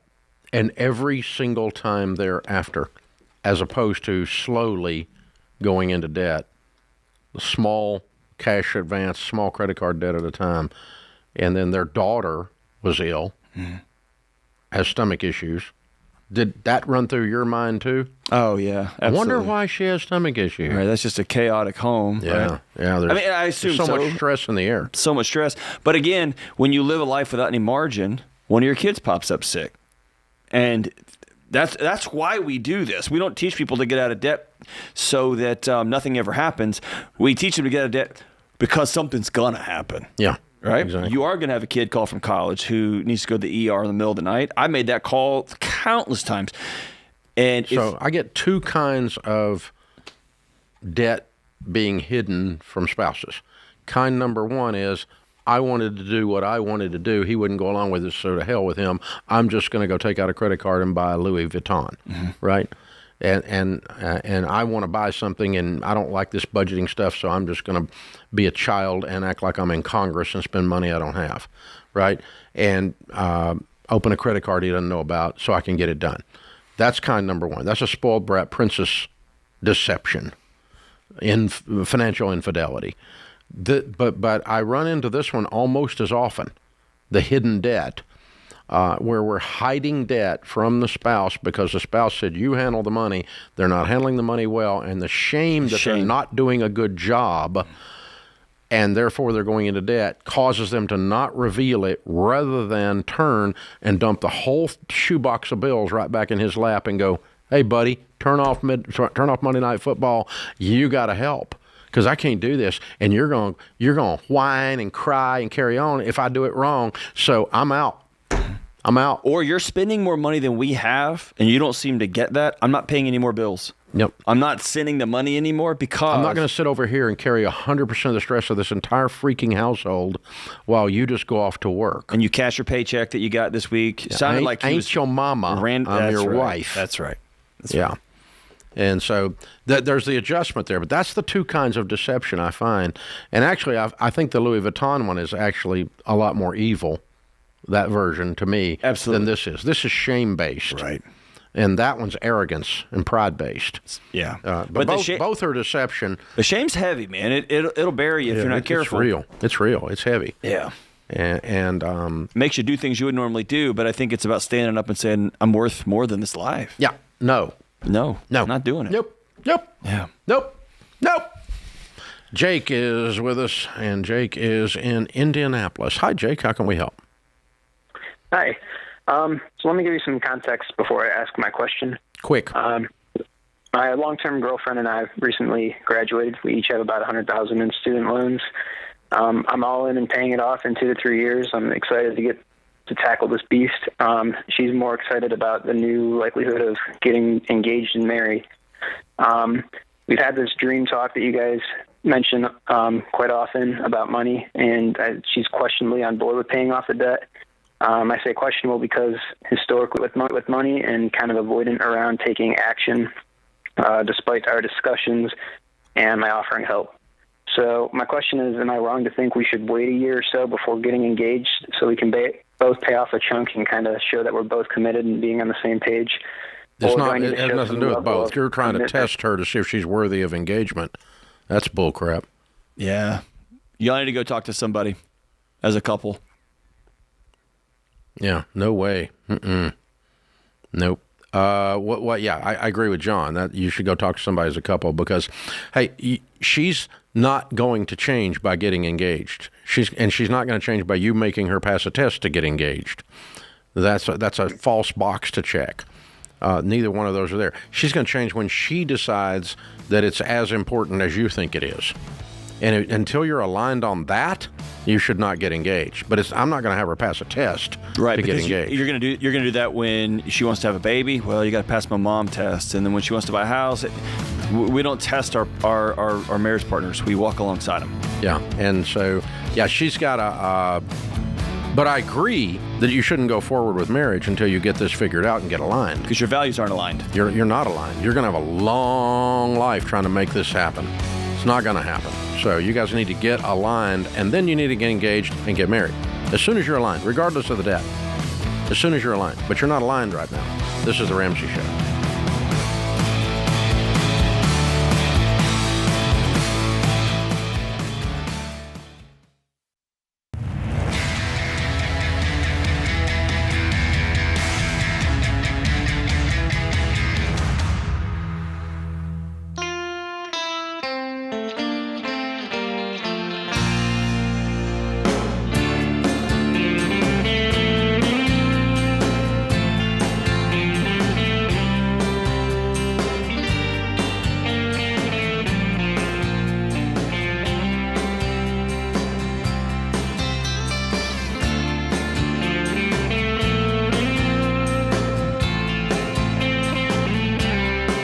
Dr. John Delony, Ramsey Personalities, my co-host today. I'm Dave Ramsey, your host. Harry is in Pittsburgh. Hi, Harry. How are you? Hi, good. How you guys doing? Better than we deserve. What's up? So my wife and I recently finished paying off all of our debt, and we have our emergency fund fully funded now. Way to go. How's that feel? Thank you. It feels amazing. I couldn't even explain how good it feels. Amen. Love it. Good for you. Thank you. Yeah, and now I guess we're looking ahead at new goals, and one of those being potential home ownership. And basically, my question is, would it be better to do the 15-year mortgage or just save up and pay for a house in cash? Well, it's always better to pay in cash, period. Now, then what tempers that answer is this is one of the few things on the air or in our teachings that I answer that I'm going to do it one way and I'm going to give you an option of doing it the other way. I do everything we teach, everything, okay? And I don't borrow money ever for anything, no matter what. So if Sharon and I were asking this question, we would simply have to wait. We're building a house right now. There was no chance we were building that house unless we had the cash, period. Because we just do not borrow money. We will never be in debt again. Haven't been in debt in 30 years. We'll never be there again, ever. Okay? Now, when people call in on the air, we say, as you know, Harry, because you've referenced it, we don't yell at you for a 15-year fixed-rate mortgage where the payment's no more than a fourth of your take-home pay, and then you turn around and have the goal that the average baby step millionaire following the Ramsey stuff has their home paid off in 10.2 years average, meaning some do it slower, some do it faster. Because the sooner you get your home paid off, the sooner you're not paying the bank, the sooner you're putting that money into investments, and the sooner you reach millionaire or 2 millionaire or 5 millionaire, right? And that's the goal. Right. That's where we're headed. So all of that to say, if you did take out a mortgage, the way you're asking the question, I would want to take out the least possible and pay it off the fastest possible at a minimum. 15-year might be it, but it sounds like with you guys it might be something else. And then I step back and I say, okay, how far out are we? Like I know one couple saved up the money to pay cash for a house in 3 years. If you can do that, then save up and pay cash. If it's going to take you 8 years, if we kept the intensity, debt was such a horrible part of our life that I think just the idea of going into it again for a house is very uncomfortable for us, and that's why I wanted to make sure we're not going to wreck ourselves. I guess both of us. Okay. Because sometimes one person is like completely panic attacked about debt, like me. And the other one's not as they go along, but they're not as worried about it. So, so what's your household income? About $100,000. Okay, and what size home are you thinking about buying, price range wise? In our area, we were looking around $300,000. Okay, and what do you have now saved towards it? Anything? $40,000. Okay, all right. And so you need $260,000 to pay cash out of $100 a year. And so if you put, if you put, 50 of that, you're going to be there in 5 years. Right. I guess, the other thing I could do and what I was doing while we were paying off debt is I was working extra. So our income used to be higher because I was doing DoorDash and Uber Eats and things like that when I was off to try and accelerate everything. How old are you guys? There was 25. Okay. All right.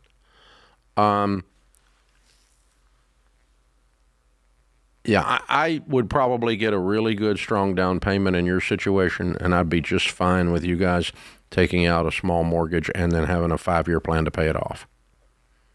Now, is pausing retirement smart to do that? If you're going to do it in 3 years, but you're not going to do it in 3 years. Okay. Is pausing retirement to pay cash for a house smart? Yeah.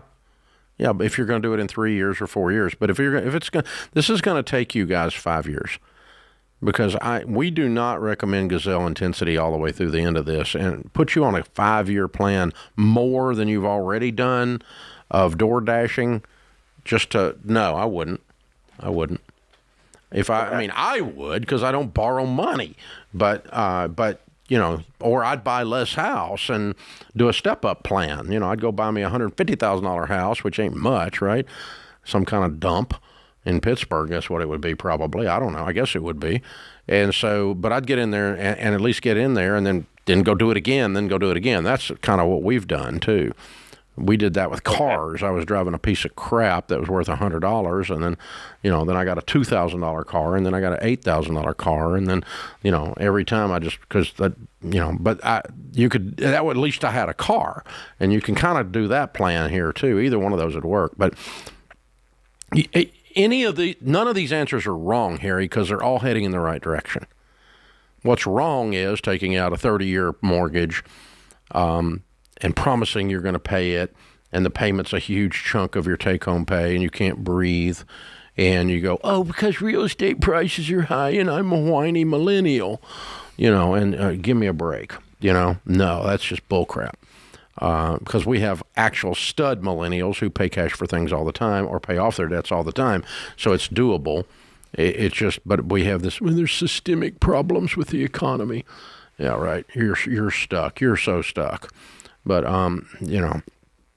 because we're not like the baby boomers who bought their houses for 3 buckets of strawberries. And so, yeah. Yeah, oh, God, the whining is just incessant. But, yeah, you're not whining, Harry. I'm not making fun of you. But this is the crap we deal with in the social media world. So, have at it, man. If you want to do 5, but you need to have realistic numbers. How fast can you get? I mean, if you do $70,000 a year, it's going to take you 3.5 years. If you do $50,000, it's going to take you 5 years.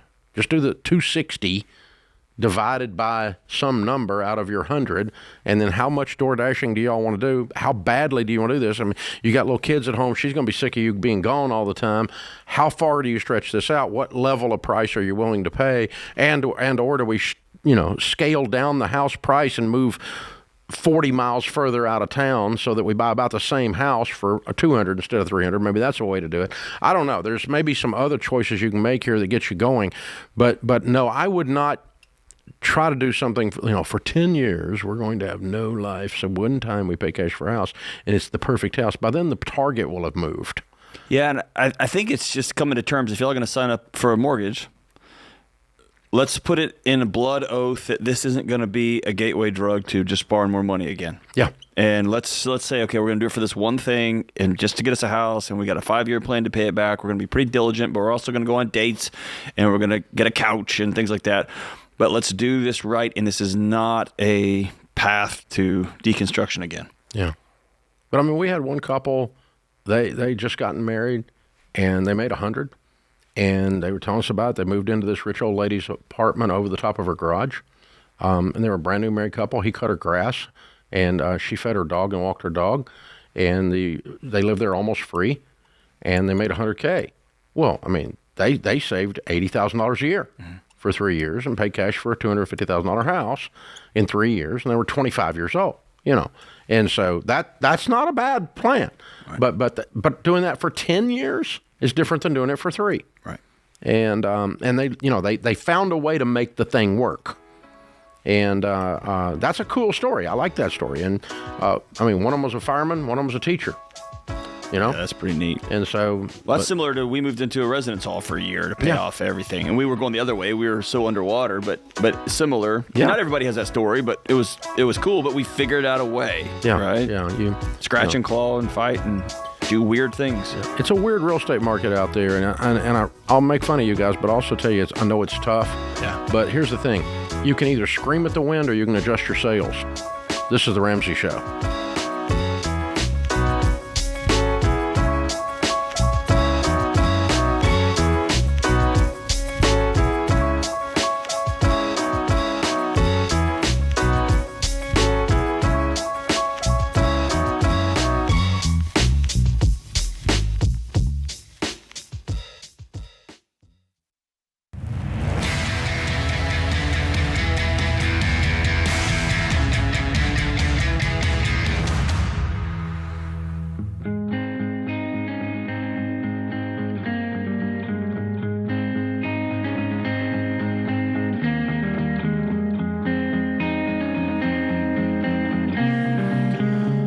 Our scripture today, 2 Corinthians 1:4, He comforts us all in our troubles so we can comfort others. When they are troubled, we will be able to give them the same comfort God has given us. Jordan Peterson says, face the demands of life voluntarily. Respond to a challenge instead of bracing for a catastrophe. Amberly is with us in Concord, New Hampshire. Hey, Amberly, how are you? I'm good. How are you? Better than I deserve. What's up? Well, my husband and I have made a series of really bad financial mistakes, and we were just wondering if we should sell our house this year or next year. What kind of mistakes? Well, we were house poor. We bought a duplex that,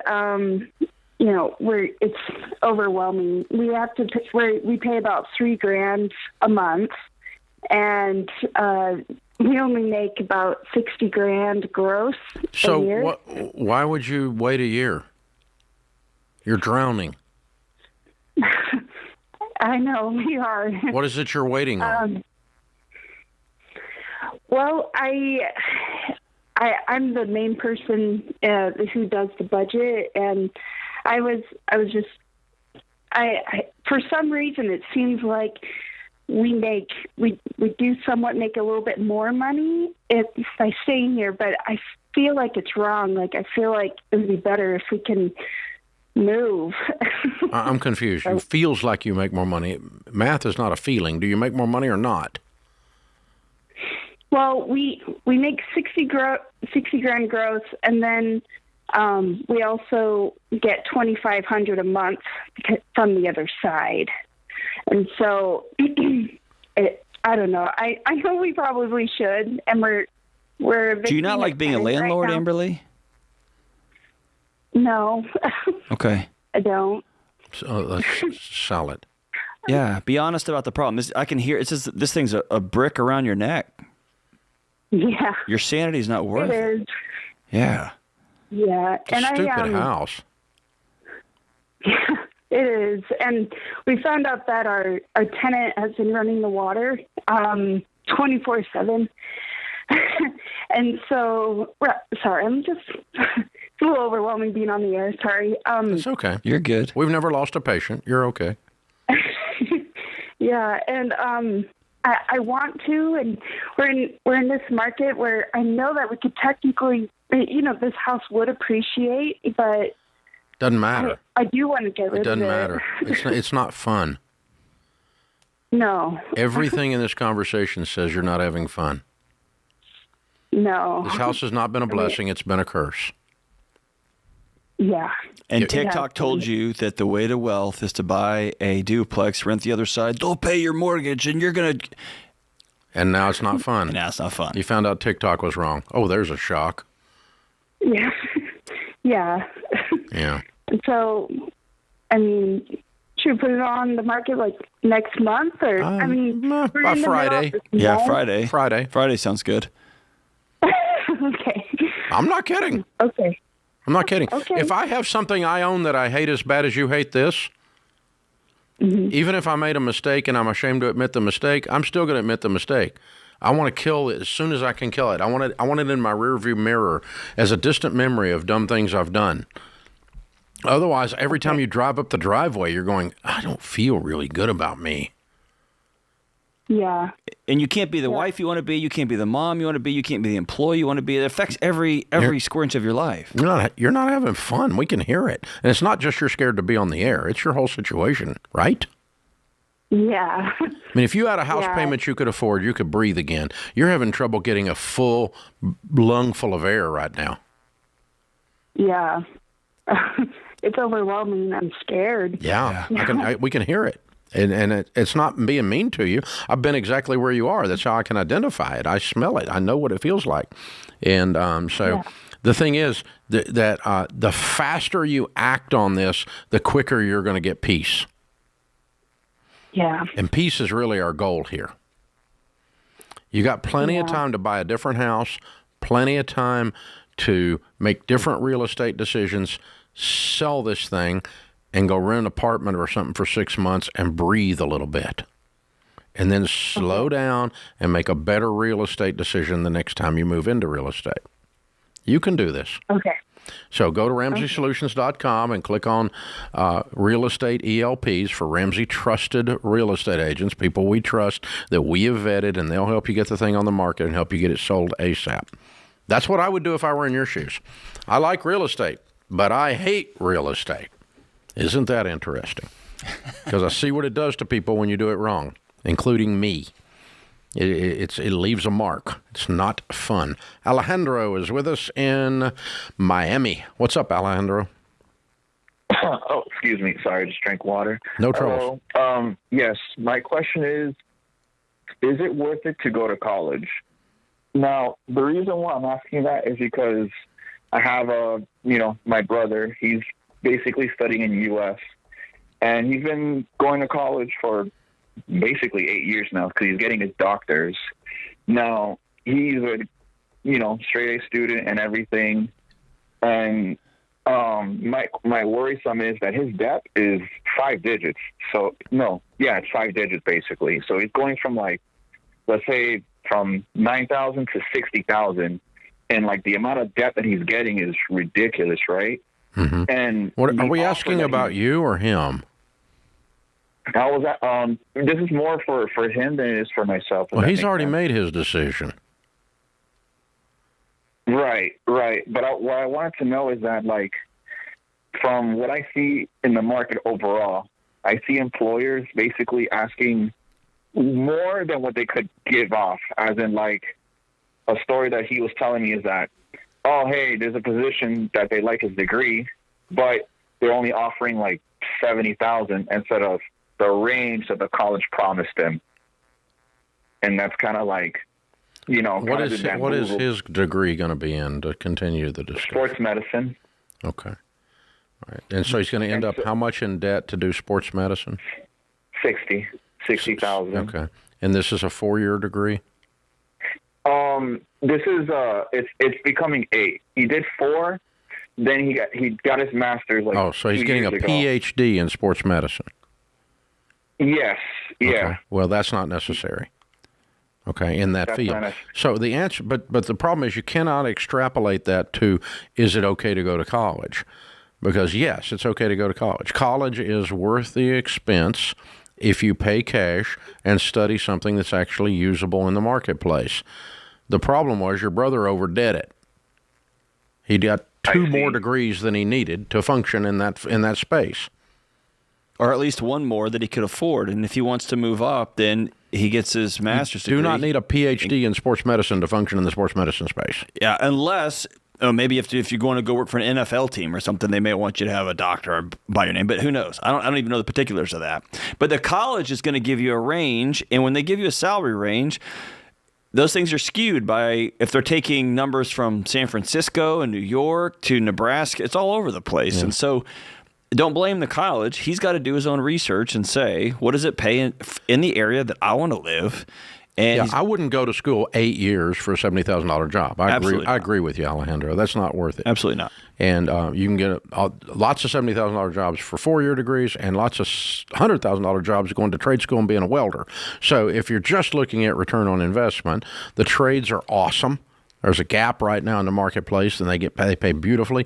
But to say college is completely never worth it is an incorrect, not a factual statement. That's not true either, yeah. That's not a factual statement. Getting a degree in stupidity, left-handed puppetry, or German polka history, and then thinking you're going to end up with being anything but a barista is ridiculous. And so that's dumb, but you can't take somebody doing something stupid like that and saying all higher ed is bad.